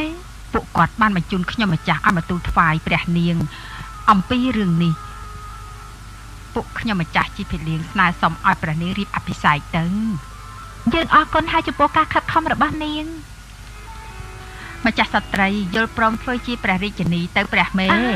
មែនហើយកុំអាសិនមុនយើងសម្រេចប្រតិជើងចង់ដឹងពីប្រតិរបស់ព្រះមេដាព្រះបិតាយើងអញ្ចឹងប្រាប់លោកមហាមន្ត្រីឲ្យចាត់អាមាត្យតែយាងព្រះមេដាព្រះបិតារបស់ម្ចាស់ស្ត្រីមកខ្ញុំម្ចាស់នឹងទៅជម្រាបលោកមហាមន្ត្រីម្ចាស់ស្ត្រីយល់ព្រមហើយមែនទេម្ចាស់ស្ត្រីនាងហាក់ដូចជាប្រឹងប្រែងខ្លាំងណាស់តើមែនទេព្រះមេម្ចាស់សិក្ខាអរគុណនាងហើយខ្ញុំម្ចាស់ចង់ដៅស្នាមព្រហ្មចារីលើព្រះលាតដល់ហើយព្រះមេម្ចាស់ក្នុងពេលនេះហ៎ខ្ញុំម្ចាស់ចង់ដឹងថាតើម្ចាស់ស្ត្រីដូចជាប្រមាថដែរទេសូមក្រាបថ្វាយបង្គំព្រះរាជាអរជនព្រះរាជាសធននៃនគរកបិលភ័ស្ត្រនិងព្រះរាជវង្សានុវង្សសូមទូលថ្វាយព្រះករុណាព្រះរាជកុមារសធននិងកំព្រាមេដាតាំងពីព្រះរាជនីបានចូលទីវង្គតធ្វើឲ្យព្រះរាជានៃនគរកបិលភ័ស្ត្របាត់បង់ព្រះរាជនីហើយព្រះរាជាបាត់បង់អគ្គមហេសី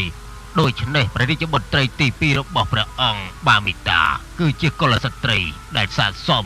នឹងយាងទៅសង្គ្រោះការឈឺចាប់របស់ព្រះរាជានៃប្រជារាស្ត្រ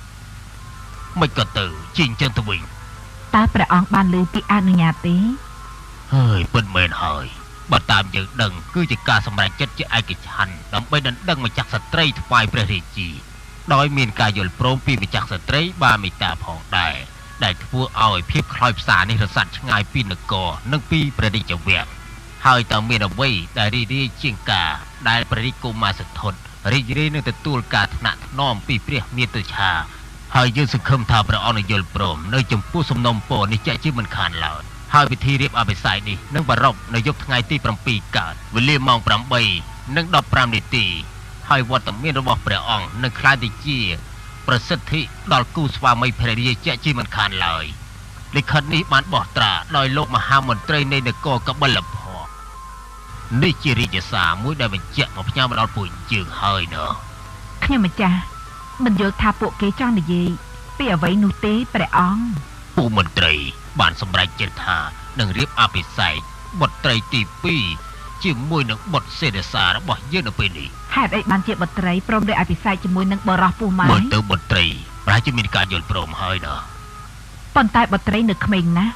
ធ្វើម៉េចនឹងដឹងពីពិធីរៀបអភិសេកទៅបុត្រីអាចរកស្វាមីដែលស្ថិតក្នុងរាជវង្សប្រសើរជាងសាកាយៈហើយក្មេងជាងសទ្ធត្ថហើយជាស្ដេចក្លាហានមួយអង្គបុត្រីគួរតែខ្លាចជាទេពីរបស់ស្ដេចចក្រពត្តិនិងមានព្រះនាមល្បីល្បាញរន្ទឺដល់ពេលនេះទៅហើយតើយើងអាចធ្វើអ្វីបានទៅយើងត្រូវតែបញ្ឈប់ពិធីរៀបអភិសេកនេះភ្លាមទៅតែវាបានធ្វើឲ្យខូចចំណងមេត្រីភាពរវាងនគរទាំងពីរហើយវាបានធ្វើឲ្យមានការប្រេះស្រាំនៃមិត្តភាពរបស់យើងទៀតផងតើព្រះអង្គយល់ព្រមយកប្រជជនរបស់បុត្រីព្រះអង្គទៅដូរនឹងសន្តិភាពនគរឬក៏យ៉ាងម៉េចហ្នឹងខ្ញុំមិនយល់ទេបើក៏ខ្លាចជាបាយទៅហើយនោះយើងគួរធ្វើយ៉ាងម៉េចទៅមានតែជូនពរដល់ពួកគេណាខ្ញុំម្ចាស់មិនចង់ទៅជួបមុខគេទេមុខនេះណាគឺបិសាចដែលមកចាប់ជាតិហើយធ្វើឲ្យបុត្រីយើងសុគតនោះអីមហាសីចង់មានបន្ទូលពីសទ្ធុតក្មេងនោះហើយគឺជាដើមចំប្រលឹងបិសាចភាពអន្តរាយនឹងក្តីវិនាសហើយតើបុត្រីយើងត្រូវចិញ្ចឹមរាជវង្សបិសាចនេះទៀតឬក៏យ៉ាងម៉េចមហាសីអូនកុំអូសទីសទ្ធុតចូលក្នុងបញ្ហានេះអីពិធីរៀបអភិសេករវាងសទ្ធុតហើយនឹងបាមីតានេះមិនពាក់ព័ន្ធនឹងគេនោះទេអូនកុំធ្វើជាដាច់ខាតអញ្ចឹងយើងបញ្ញាប់ទៅជួយបុត្រីចេញពីកញ្ញាព្រះអង្គឆាប់ចេញដំណើរភ្លាមទៅព្រះអង្គបើយើងឆាប់ទៅក្នុងថ្ងៃដល់អ្នកខត្តរិកនេះព្រះបាទសុទ្ធុតដែលជារាជតានៃព្រះបាទចៃសានដែលត្រូវជារាជកុលនៃព្រះរាជាអិកណកៈបានរៀបអភិសេកជាមួយនឹងព្រះនាងបុត្រីទី2នៃព្រះបាទសុបពុទ្ធពិធីបានចាប់ផ្ដើមហើយព្រះបាទសុទ្ធុតនិងម្ចាស់ស្ត្រីមហាប្រាជ្ញាទី2នឹងក្លាយជាស្វាមីភរិយាតរៀងទៅសូមព្រះអគីធ្វើជាសាក្សី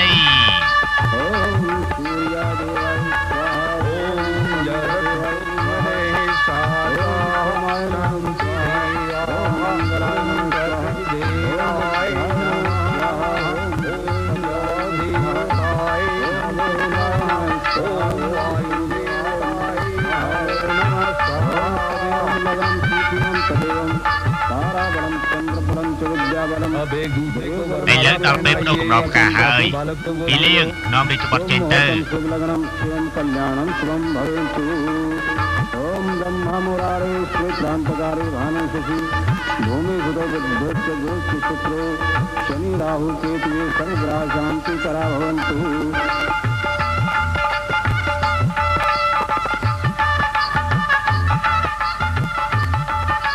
ओम धर्ममंगल मांगल्ये शिवे सर्वार्थसाधिके शरण्ये त्र्यंबके गौरी नारायणी नमोस्तुते ឥឡូវនេះដល់ពេលសច្ចាសបងទាំង7សូមស្ដេចជាគាត់ជុំវិញភ្នក់ព្រះអគី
បើវាស្នាចោលមកចឹងទៅហើយនោះ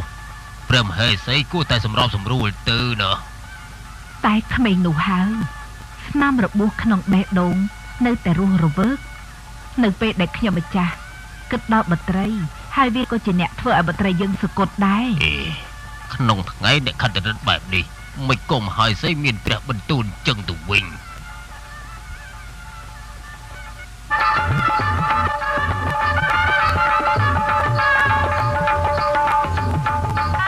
សូមព្រះបិតា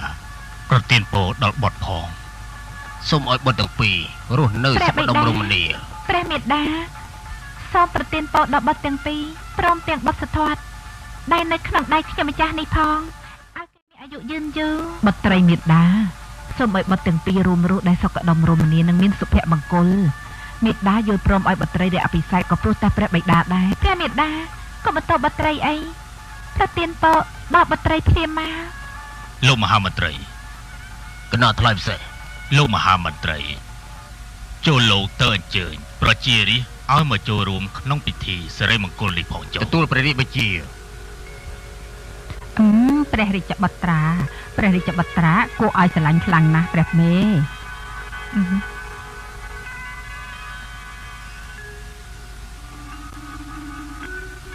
អូអីសិទ្ធិអីសិទ្ធិចូលចម្រើនដល់អ្នកដែលឧទ្ទិសដល់អាទិទេពចូលចម្រើនព្រះសិវៈអាទិទេពបានប្រទានបុត្រដើម្បីកំចាត់ទុក្ខសោកហើយនាំអ្នកដល់ត្រើយជោគជ័យព្រះជាម្ចាស់បានធ្វើឲ្យយើងសម្រេចបំណងព្រះអាទិទេពនឹងបំពេញបំណងមនុស្សនិងប្រទានមង្គលជ័យដល់ទៅគេណាព្រះអង្គឥសីដែលចុះមកពីលើភ្នំហេមពៀនដូច្នេះសូមព្រះរាជាគួរតែលៀងបាទីរបស់លោកដើម្បីសម្ដែងការគោរពចំពោះឥសីដែលបានចុះមកយកផ្កានឹងទឹកអប់មកណែមក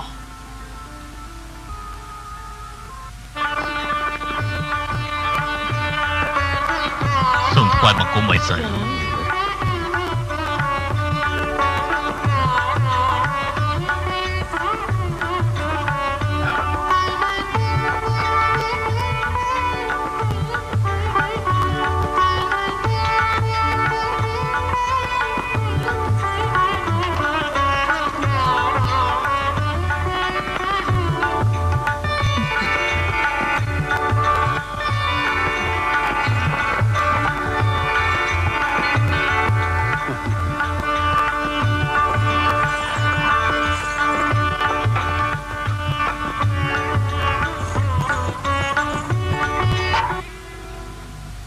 សូមលោកឥសីនិមន្តគង់ សូមនិមន្ត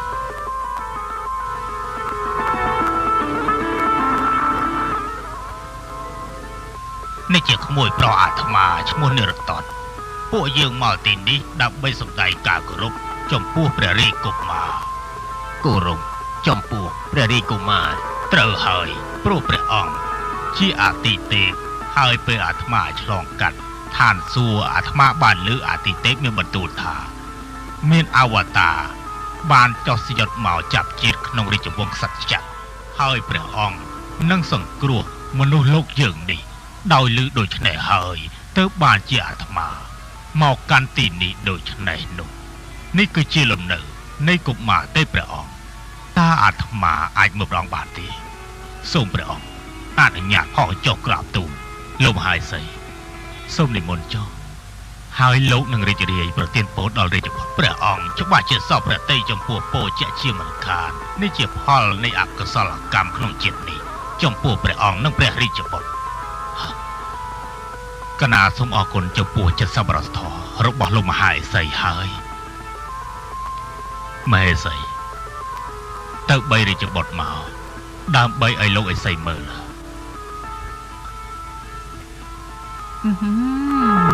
ព្រះរាជបុត្រាគួរឲ្យខ្លាំងណាស់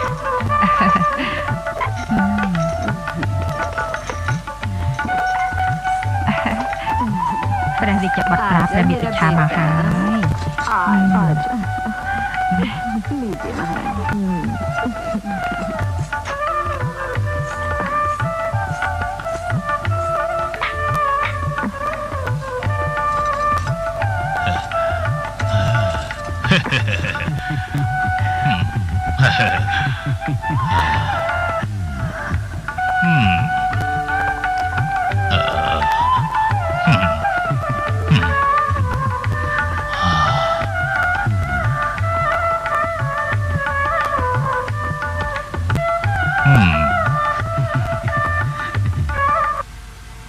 ព្រះរាជបុត្រ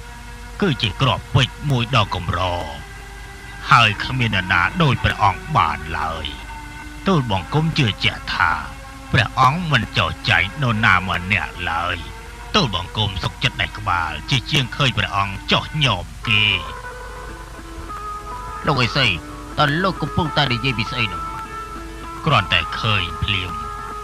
អាត្មាដឹងថាព្រះអង្គមានវត្ថុស័ក្តិសិទ្ធិ32យ៉ាងក្នុងព្រះកាយនិងមានបារមីចំនួន80ទៀតផងចូលត្រង់តូតមើលព្រះនេត្រចោ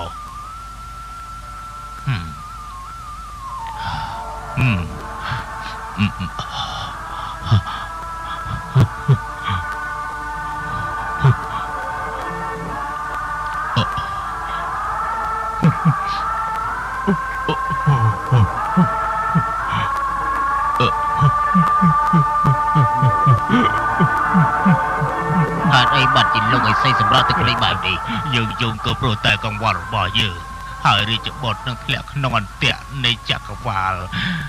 កំណើតនឹងមរណៈដែលជាកន្លងនៃកិច្ចសង្គ្រោះអាត្មាស្ដាយណាស់ដែលមិនបានទៅបម្រើឬក៏មើលឃើញព្រះអង្គបន្តទៀតដូច្នេះហើយទៅអាត្មាយំព្រោះតែភាពរីករាយនឹងការសោកស្ដាយតែប៉ុណ្ណោះអាត្មាសោកស្ដាយណាស់មានគ្រោះមហន្តរាយលោកនិយាយច្បាស់ទៅអត់ទេឈប់និយាយទៀតទៅសូមព្រះជាម្ចាស់ជួយកុំឲ្យមានគ្រោះថ្នាក់អីសូមជួយផងទៅទេគ្មានរឿងបែបនេះទេយើងមិនជឿឡើយរាជបុត្រជាអ្នកបំភ្លឺលោកប្រៀបដូចជាទឹកសន្សើមដីបែកក្រហាយហើយបើសិនគ្មានបុត្រទេជាងរស់នៅក៏គ្មានន័យអ្វីដែរដូច្នេះគ្មានអ្វីកើតឡើងចំពោះបុត្រទេសូមលោកឥសីមេត្តាបណ្ដេញគ្រោះកាចនេះផងបរោះដែលគ្មានកូន3ដូចជាមនុស្សខ្វាក់ចឹងដូច្នេះហើយសូមមហាឥសីជួយខ្ញុំផងទៅខ្ញុំសូមវល់មហាឥសីខ្ញុំសូមវល់មហាឥសីតើមហាឥសីអាចជួយខ្ញុំបានទេខ្ញុំសូមវល់ទៅចុះណាព្រះអង្គគឺគ្មានរឿងអីដែលត្រូវព្រះអង្គបារម្ភទេអាត្មាយំតែខ្លួនឯងតើអ្វីគឺល្អទាំងអស់ហើយរាជកុមារនឹងដឹកនាំ ពិភពលោកនេះជាមិនខានហើយអាភ័ព្វតែអាត្មាដែលមានអាយុខ្លីពេកតែប៉ុណ្ណោះពោធិចែកចាំងដូចជាពន្លឺព្រះអាទិត្យនឹងជ្រៅដូចជាក្នុងសាគរយ៉ាងជិតសត្វលោកនឹងអបអរចំពោះព្រះអង្គហើយព្រះអង្គនឹងគ្រប់គ្រងសកលលោកដូច្នេះហើយព្រះអង្គមិនចាំបាច់ព្រួយព្រះទេយអ្វីទេ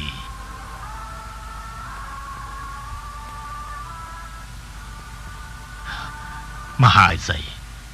កណាបានស្ងប់ចិត្តហើយសូមលោកឥសីប្រទានពរដល់កណាផងសូមទទួលអំណោយពីកណានេះចោអាត្មាជាសង្ឃការសូត្រធម៌ជាវិន័យរបស់អ្នកបួសហើយអលង្ការវាគ្មានន័យទេសម្រាប់អាត្មារជ័យណាស់ចំពោះករណាតិគុណនេះអាត្មាចម្រើនពរកណាចង់ឲ្យបុត្រចម្រើនវ័យនៅបំពេញធម៌ដូចជាលោកម្ចាស់ដែរតើអាចបានទេលោកម្ចាស់សូមព្រះអង្គកុំព្រួយបារម្ភនិរតននឹងបំពេញព្រះរាជបំណងគេនឹងមកបម្រើព្រះរាជបុត្រដើម្បីបំពេញពោធិញ្ញាណ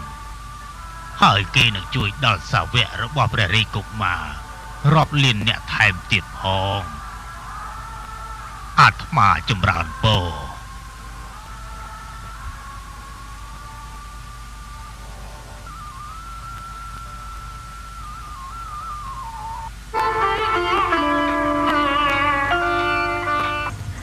ព្រះមហេសីមិនក៏ធ្វើកិច្ចការធ្ងន់យ៉ាងនេះចាំខ្ញុំម្ចាស់ជួយវិញព្រះមេ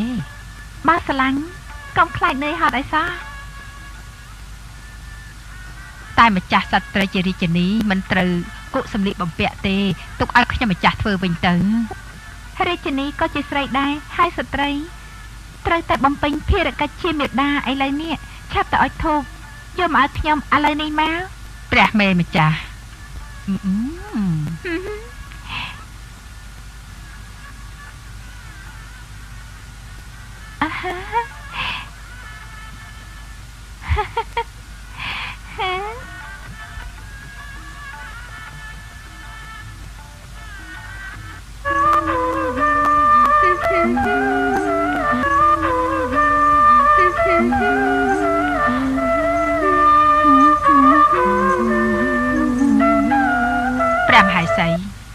ព្រះមហេសីដូចជាកំណាញ់ពេកហើយប៉ិតមែនទេតើចាំមានន័យថាម៉េចព្រះមហេសីតែតបីរាជបុត្រាមិនថាពេលត្រង់ផ្ទុំឬកតើនទេទុកឲ្យខ្ញុំម្ចាស់ពោបរិជ្ជបុត្រាម្ដងទៅមែនហើយព្រះមេទុកឲ្យពួកខ្ញុំម្ចាស់ជួយផងបើអញ្ចឹងនាងឆាប់បីត្រង់ទៅណែបីទៅ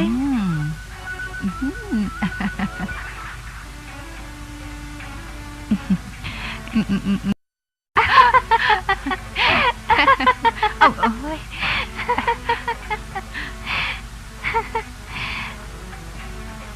គ្មានអ្វីត្រូវអៀនខ្មាស់ទេ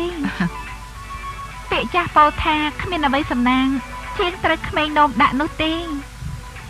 នាងមានភ័ព្វសំណាងហើយភ័ព្វវាសនាហើយនឹងសំណាងរបស់ខ្ញុំម្ចាស់ស្ថិតនៅលើព្រះមហេសីហើយបើព្រះមហេសីរីករាយខ្ញុំម្ចាស់ក៏សប្បាយចិត្តដែរបើព្រះមហេសីមិនសប្បាយប្រតិទេនោះខ្ញុំម្ចាស់ក៏ទុកព្រួយតាមតែនោះដែរព្រះមេ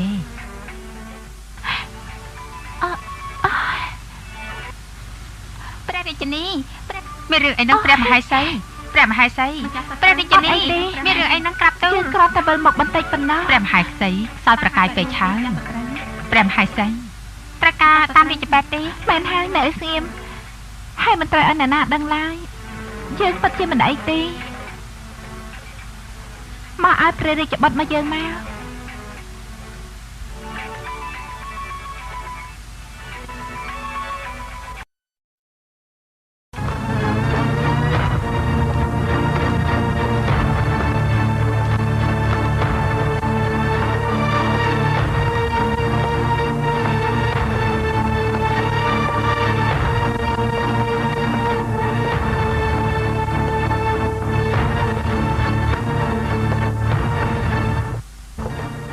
លព្រះអង្គព្រះមហេសីមិនស្រួលព្រះកាយទេព្រះពរតាព្រះរាជបុត្របានល្អផងព្រះមហេសីប្រហែលជាប្រជជនធ្ងន់ហើយឆាប់ទៅព្រានទៅព្រះមេម្ចាស់ព្រះអង្គគួរធ្វើយ៉ាងម៉េចទៅក្រាបទូលលើទៅចុះគណៈថ្លៃផ្សេង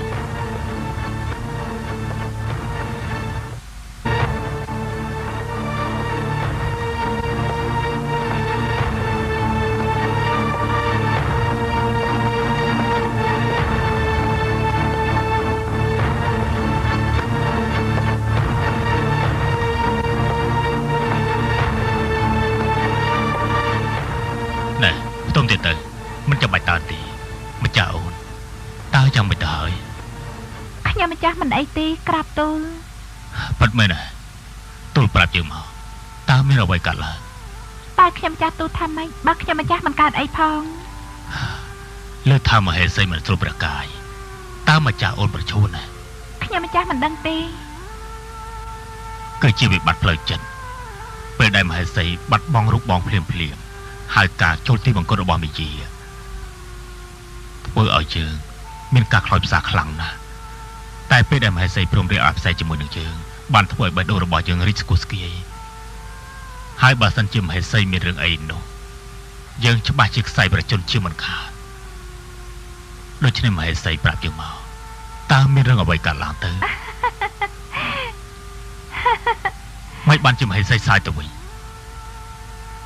ក្រោយពីការប្រទាននៅរបស់គ្មានតម្លៃមកម្ចាស់បងក៏បានចាក់ចោលខ្ញុំម្ចាស់ហើយពេលខ្ញុំម្ចាស់បីព្រះរាជបុត្រពេលនោះខ្ញុំម្ចាស់នឹកឃើញដល់ការបំពេញបណ្ដាំហើយព្រះស្វាមីបានប្រទានដល់ខ្ញុំម្ចាស់នៅឋានៈរបស់ព្រះមហេសីព្រះអង្គហើយខ្ញុំម្ចាស់ក៏ពេញប្រតិយណាស់ដែរហើយភាពជាស្ត្រីរបស់ខ្ញុំម្ចាស់បានកើតតាមរយៈការបំពេញបណ្ដាំនេះដែរបើរឿងរ៉ាវដំណើរការល្អយ៉ាងនេះទៅហើយតើឲ្យខ្ញុំម្ចាស់មិនសពប្រតិយបានទេខ្ញុំម្ចាស់សប្បាយប្រតិយណាស់តែធ្វើជាមិនសប្បាយប្រតិយទេកាលបើលើថាមហេសីនៃព្រះកាយដោយការថែរក្សាព្រះរាជបុត្រនោះកិច្ចការនេះមិននឿយហត់អ្វីទេតែជាខ្សែជីវិតរបស់ខ្ញុំម្ចាស់ណាព្រះអង្គអត់ទោះឲ្យយើងផងដែលយើងមិនដឹងថាមហេសីមានការលំបាកយ៉ាងនេះប៉ុន្តែខ្សែជីវិតរមែងតែមានដែនកំណត់ដូច្នេះហើយមហេសីមិនចាំបាច់ទៅនឿយព្រះកាយទៅចិញ្ចឹមរាជបុត្រកុមារឡើយ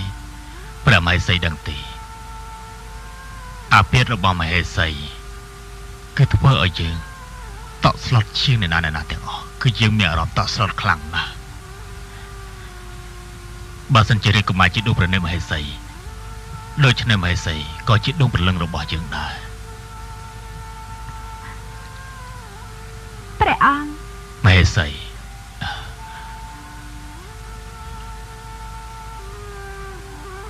ក្នុងនាមជាព្រះរាជាយើងសូមបញ្ជាឲ្យភីលីទាំងអស់មើលថែព្រះរាជកុមារហើយមហេសីមើលថែព្រះកាយទៅគឺបានហើយណាមិនចាំឲ្យខ្វល់ទេព្រះអង្គខ្ញុំម្ចាស់សុខសប្បាយវិញទៅព្រះរាជកុមារបានធ្វើខ្ញុំម្ចាស់រីករាយជាអនេកហើយដើម្បីថែរក្សារាជកុមារតើខ្ញុំម្ចាស់ត្រូវព្យាបាលព្រះរាជរោគឯពេទ្យលួងនឹងមកពិនិត្យមហេសីឥឡូវនេះហើយម្ចាស់អូនផ្ទុំទៅមិនបាច់ខ្វល់ច្រើនទេផ្ទុំសិនទៅណា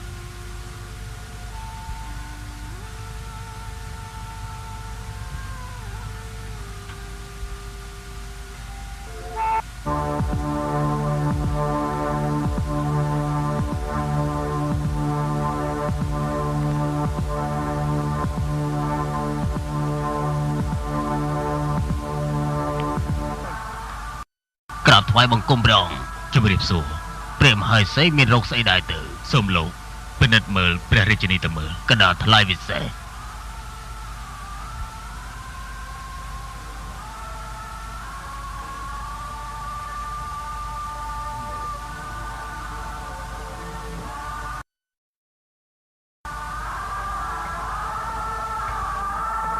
អង្គមានសំណាងទៀតហើយក្រាបទូលថាម៉េចហ្នឹងតើសំណាងអីទៅព្រះរាជវាំងត្រូវការរឹងមួយទៀតហើយក្រាបទូលថាម៉េចព្រះអង្គមានព្រះរាជបុត្រមួយអង្គទៀតហើយក្រាបទូល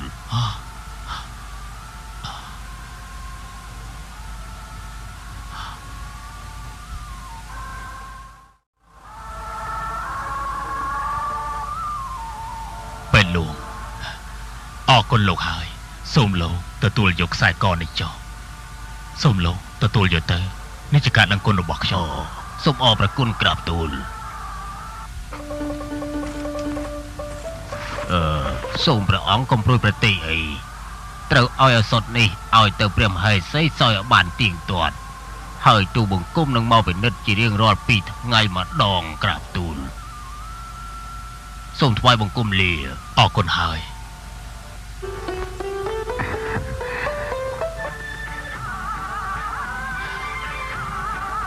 ព្រះមហេសី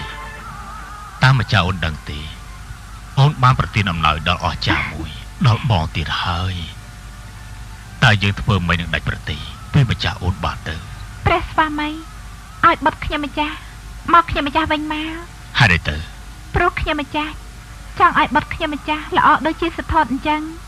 មហេសីពិតជាល្អមែនពិតជាប្រសើរណាស់មហេសីពិតជាមានចិត្តទូលាយមែនយើងគិតថាមហាមេជាមានចិត្តអធ្យាស្រ័យល្អណាស់ដែលមហេសីបាយជាល្អជាងមេជាទៅទៀតនៅចំពោះមុខក្តីស្រឡាញ់ដែរមហេសីប្រគល់ឲ្យយើងនោះនឹងបត់យើងមានអារម្មណ៍រីករាយណាស់ក៏មានបន្ទូលអញ្ចឹងអីណា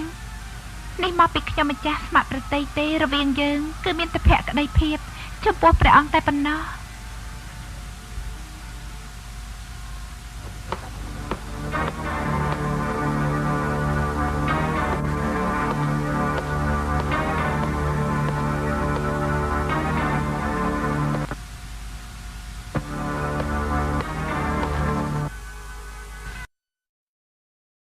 ចន្ទ្រីលេខា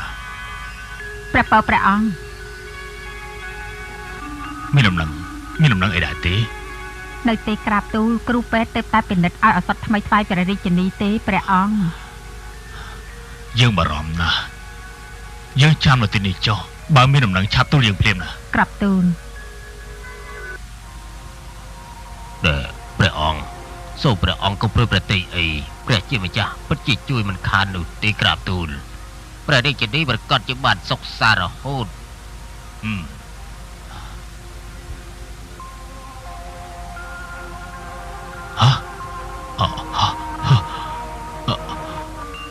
ព្រះរស់ព្រះអង្គព្រះរស់ព្រះមហេសីប្រសូតអត់ព្រះរស់ក្រាបទូលសូមអបអរសាទរអរគុណព្រះជាម្ចាស់អរគុណព្រះជាម្ចាស់ណែយើងប្រទានឲ្យនាងចន់សូមអរព្រះគុណអូព្រះរាជាថ្មីបានប្រសូតក្នុងដំណាក់នេះទៀតហើយក្រាបទូល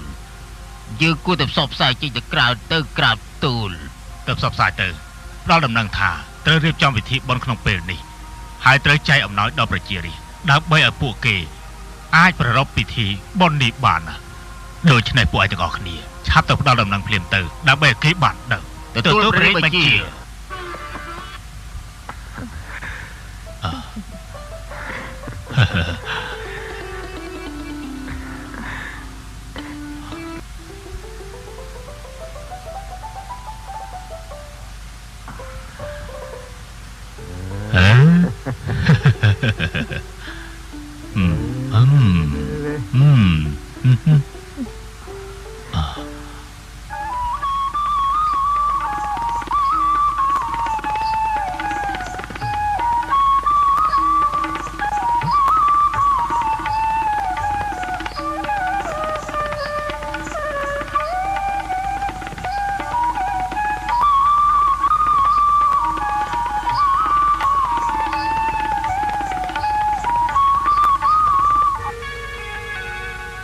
កន្សែងទៅព្រះអង្គម្ចាស់មើលព្រះរាមគង់នៅស្ងៀមតើមានរឿងអីហ្នឹងខ្ញុំម្ចាស់មិនដឹងដែរតែព្រះរាជបុត្រចេះតែទ្រង់ព្រះកន្សែងជប់ព្រះកន្សែងទៅទេវសិទ្ធបន្តិចទៀតនេះបុត្រនឹងមានព្រះអនុជឬក៏ម្ចាស់ប្អូនមកកសាលជាមួយហើយដូច្នេះឲ្យឈប់កន្សែងទៀតទៅណាឈប់ទៅព្រះអង្គព្រះរាជនីប្រសូតបានបុត្រត្រីក្រាបទូលសូមអរព្រះគុណអរគុណព្រះជាម្ចាស់អរគុណព្រះជាម្ចាស់សាណាចង់ឃើញមកបុត្រទៅទល់ម្ចាស់ប្អូនមកឲ្យឡើងមកឲ្យឆាប់ឡើងតោះ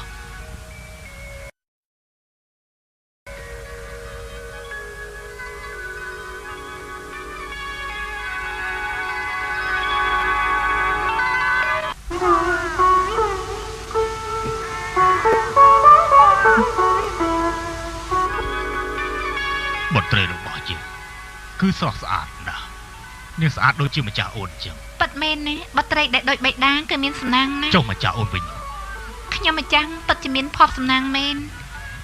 ដែលមានបុត្រា2អង្គប៉ុន្តែអ្វីបុត្រី1អង្គ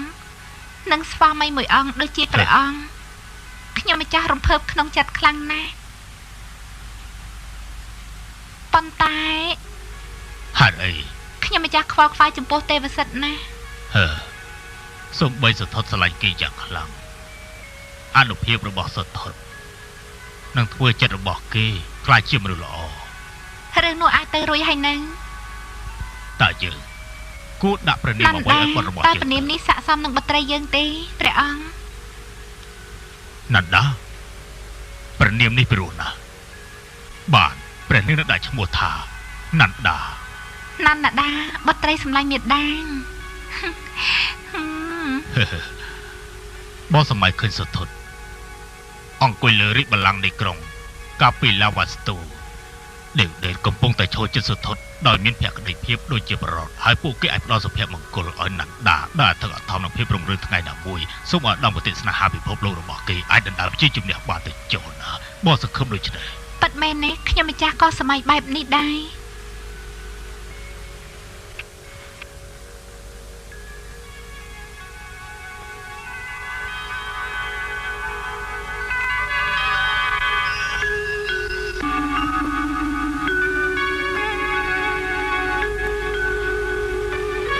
ប្រថាប់នៅទីនេះហើយចាំខ្ញុំម្ចាស់ទៅយកព្រះទំហូរថ្មីមួយទៀតមកថ្វាយព្រះរាជបុត្រាគង់នៅទីនេះហើយ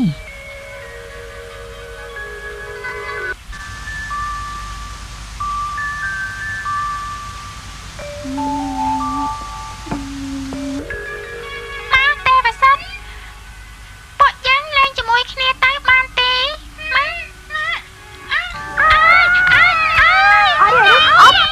ព្រះរាជបុត្រាតើព្រះអង្គធ្វើអីបែបនេះលែងព្រះរាជបុត្រាទៅនឹងចន្ទ្រីលីកាព្រះអង្គទេវសិទ្ធបានខំព្រះអង្គម្ចាស់សទ្ធត្ថនេះជារឿងពិតទេរឿងពិតណាស់ព្រះមេបុតសម្លាញ់មេដាតើទេវសិទ្ធធ្វើអីបុតឈឺមែនទេប្រាប់មេដាមកមេដានឹងដាក់ទោសគេឲ្យសមនឹងអំពើរបស់គេអត់ទេកុំដាក់ទោសព្រះអនុជអីបុតនេះពិតជាមានចិត្តសន្តោសប្រណីណាស់បុតជួយលាក់រឿងអនុជជាទីស្រឡាញ់របស់បុតមេដាដឹងប៉ុន្តែមេដានឹងដាក់ទោសគេដើម្បីកុំឲ្យគេធ្វើរឿងបែបនេះម្ដងទៀតបុតនេះកាន់តែកាចណាស់ហើយទេវសិទ្ធ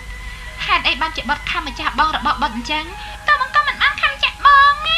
ព្រះមហេសីអាចតូតមើលស្នាមនៅម្រាមដៃរបស់ព្រះសិទ្ធត្ថបង្ហាញដៃឲ្យមេដាមើលសិទ្ធត្ថហា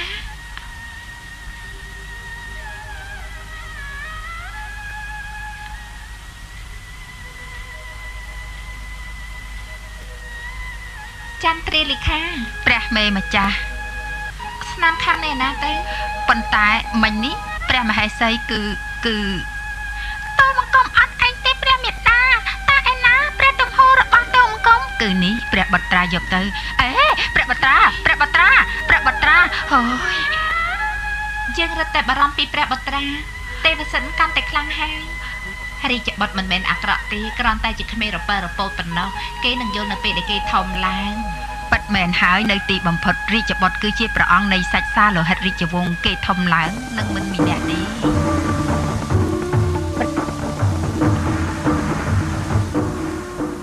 ព្រះអើយទ្រង់ជាម្ចាស់នៃខ្លួនឯងទំនងនៅក្មេងណាស់ពិតមែនហើយខ្ញុំមិនដែលឃើញមិនដែលឮនោះទេខ្ញុំក៏គួរឲ្យឆ្ងល់ណាស់ដែរកុមារអង្គុយរបៀបនេះបានយូរយ៉ាងនេះខ្ញុំមិនដែលឮទេ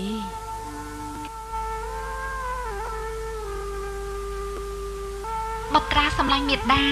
សូមត្រឡប់មកកាន់ខ្លួនធម្មតារបស់បុត្រវិញទៅទូបង្គំនឹងចាប់ថ្ងៃបុណ្យច្រត់ព្រះនង្គ័លមហារាជកំពុងតែភ្ជួរស្រែដោយនង្គ័លមាសហើយចំណែកនង្គ័លហើយនឹងក្រវិលចំមុះរបស់គោនោះក៏បានខ្លាយទៅជាមាសហើយអ្នកគ្រប់គ្នាមកពីរាជវាំងក៏បានចូលរួមអបអរសាទរដៃក្រាបទូលពិតជាគួរឲ្យអស្ចារ្យមែនទេ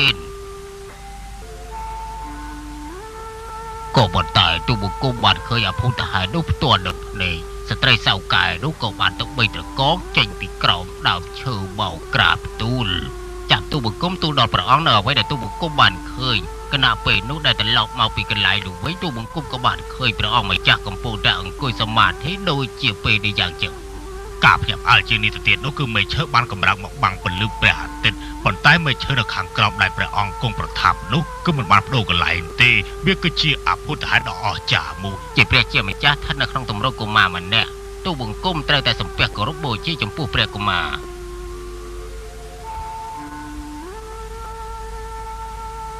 बालाय नमः ओम नमो बाल मुकुंदाय नमः យើងបានពោពីព្រះដែលធ្វើជាក្មេងម្នាក់ដើម្បីព្រះប្រែក្លាយជាក្មេងម្នាក់ជេយូដើម្បីព្រះប្រែក្លាយជាក្មេងម្នាក់ជេយូពួកយើងទាំងអស់គ្នាត្រូវតែមានជំនឿទៅលើព្រះអង្គធ្វើការដោយសារតែរឿងអភូតហេតុនេះចុះ មហារាជខ្ញុំបានឃើញត្រូវគេដាក់ទាំងរឹសនៅរុក្ខជាតិតូចឥតប្រយោជន៍នៅលើវាលស្រែសត្វតូចនិងសត្វរបស់គេត្រូវបំផ្លាញតើនោះមិនមែនជាភាពខុសខើទេខ្ញុំបានបួងសួងដើម្បីសត្វទាំងឡាយនោះហើយខ្ញុំនឹងសន្យាថាមិនអោយកើតមានឡើងម្ដងទៀតនោះទេ បុត្រជាមានចិត្តករណាមែនបុត្រាមេដាសន្យាជាមួយបុត្រថាពួកយើងនឹងប្រុងប្រយ័ត្នជាងនេះពីពេលនេះតទៅ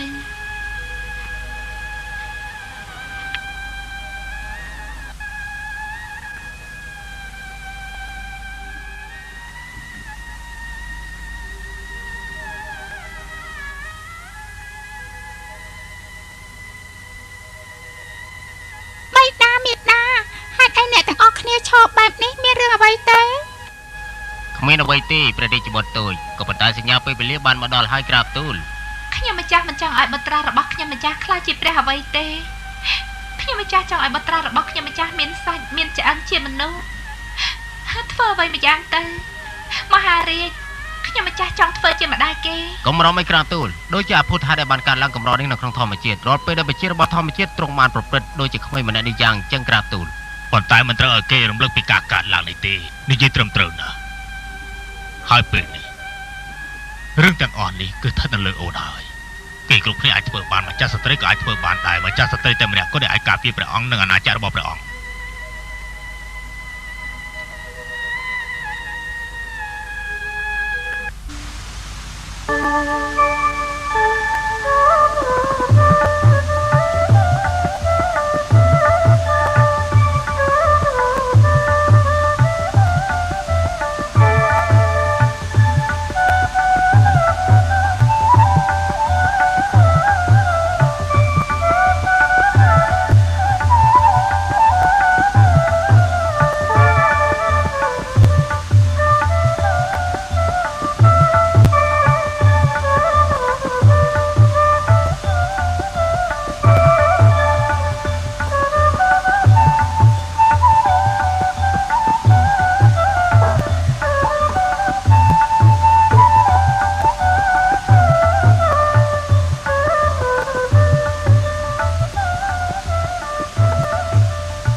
សូមស្វាគមន៍ក្រាបទូលនេះជាថ្ងៃដ៏មហោឡារិកដែលព្រះនាងយាងមក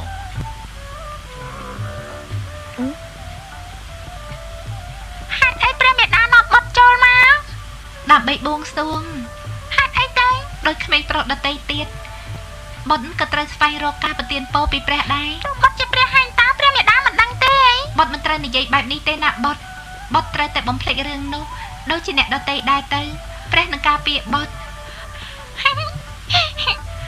បុត្រជាអ្នកការពារកុំឲ្យមានអ្វីមកបៀតបៀនសត្វលោកមេដាតតមើលទៅតើព្រះវរក៏បុត្របែបណាលោកអាចារ្យអាចយកការដែលបានស្រន់នេះយកមកដាក់លើជើងរបស់ខ្ញុំបានទេខ្ញុំនៅទីនេះខ្ញុំគឺជាព្រះ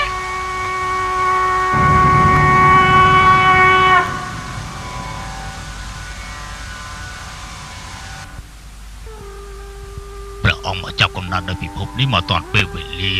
សុទ្ធនជាទីគោរពដ៏ជ្រាលជ្រៅទូលបង្គំជាអ្នកបង្កើតជីវិតប៉ុន្តែព្រះអង្គបានផ្ដល់ឲ្យទូលបង្គំនៅមហិទ្ធិឫទ្ធិដើម្បីបង្កើតវា ទូបង្គំយ៉ាមកព្រះនេះក្តីស្លាប់មានអ្វីអាចជៀសផុតពេលដែលទូបង្គំចង់យកជីវិតគេឡើយមុនពេលដែលការយល់ព្រមរបស់ព្រះអង្គបានបញ្ជើងទៅវាអត់ប្រយោជន៍នោះទេដល់គ្មានបញ្ហាអ្វីទេដែលអ្នកបង្កើតនិងព្រះនៃសេចក្តីស្លាប់អាចយល់បែបនេះបាននោះទូលបង្គំអាចមិនសុខចិត្តរហូតដល់ទូលបង្គំអាចសាឡបងបានការគោរពព្រះអង្គមិនចាំបាច់សាឡបងទេទូលបង្គំបានឃើញភ្លើងនៃចំណេះដឹងក្នុងខ្លួនរបស់ទ្រង់ហើយអណ្ដាតភ្លើងដែលលាតសន្ធឹងនៅក្នុងខ្លួនរបស់ព្រះអង្គដូចជាសន្តិភាពនិងភាពសន្តោសប្រណីដែលធ្វើឲ្យពិភពលោកទាំងមូលនេះមានភាពបរិសុទ្ធរុងរឿងព្រះអង្គបានយាងមកទីនេះដើម្បីមើលពួកយើងព្រះអង្គសម្ដែងនូវភាពសន្តោសប្រណីដល់ប្រជានារីព្រះអង្គសម្ដែងនូវជោគវាសនាល្អមហាប្រជាវទីដែលធ្វើជាមេដានៃព្រះអង្គម្ចាស់ដូច្នេះទើបព្រះអង្គឃើញពួកយើងនិងស្ដាប់ពួកយើងបានប៉ុន្តែព្រះអង្គអាចភ្លេចការកើតឡើងនេះជារៀងរហូតហើយអាចនឹកឃើញឡើងវិញរឿងនេះនៅគ្រាចុងក្រោយមុននឹងព្រះអង្គអស់ជីវិត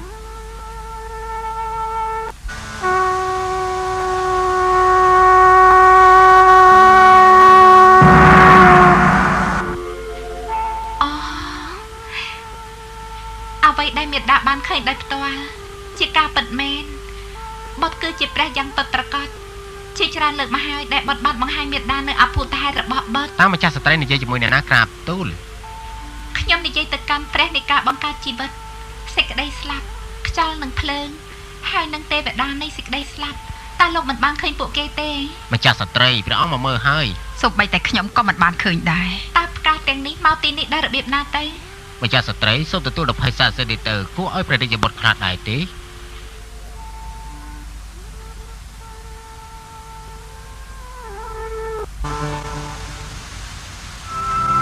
नई दिशा दिखलाने को पाप धरती से मिटाने को नई दिशा दिखलाने को पाप धरती से मिटाने को करने मानवता का कल्याण करने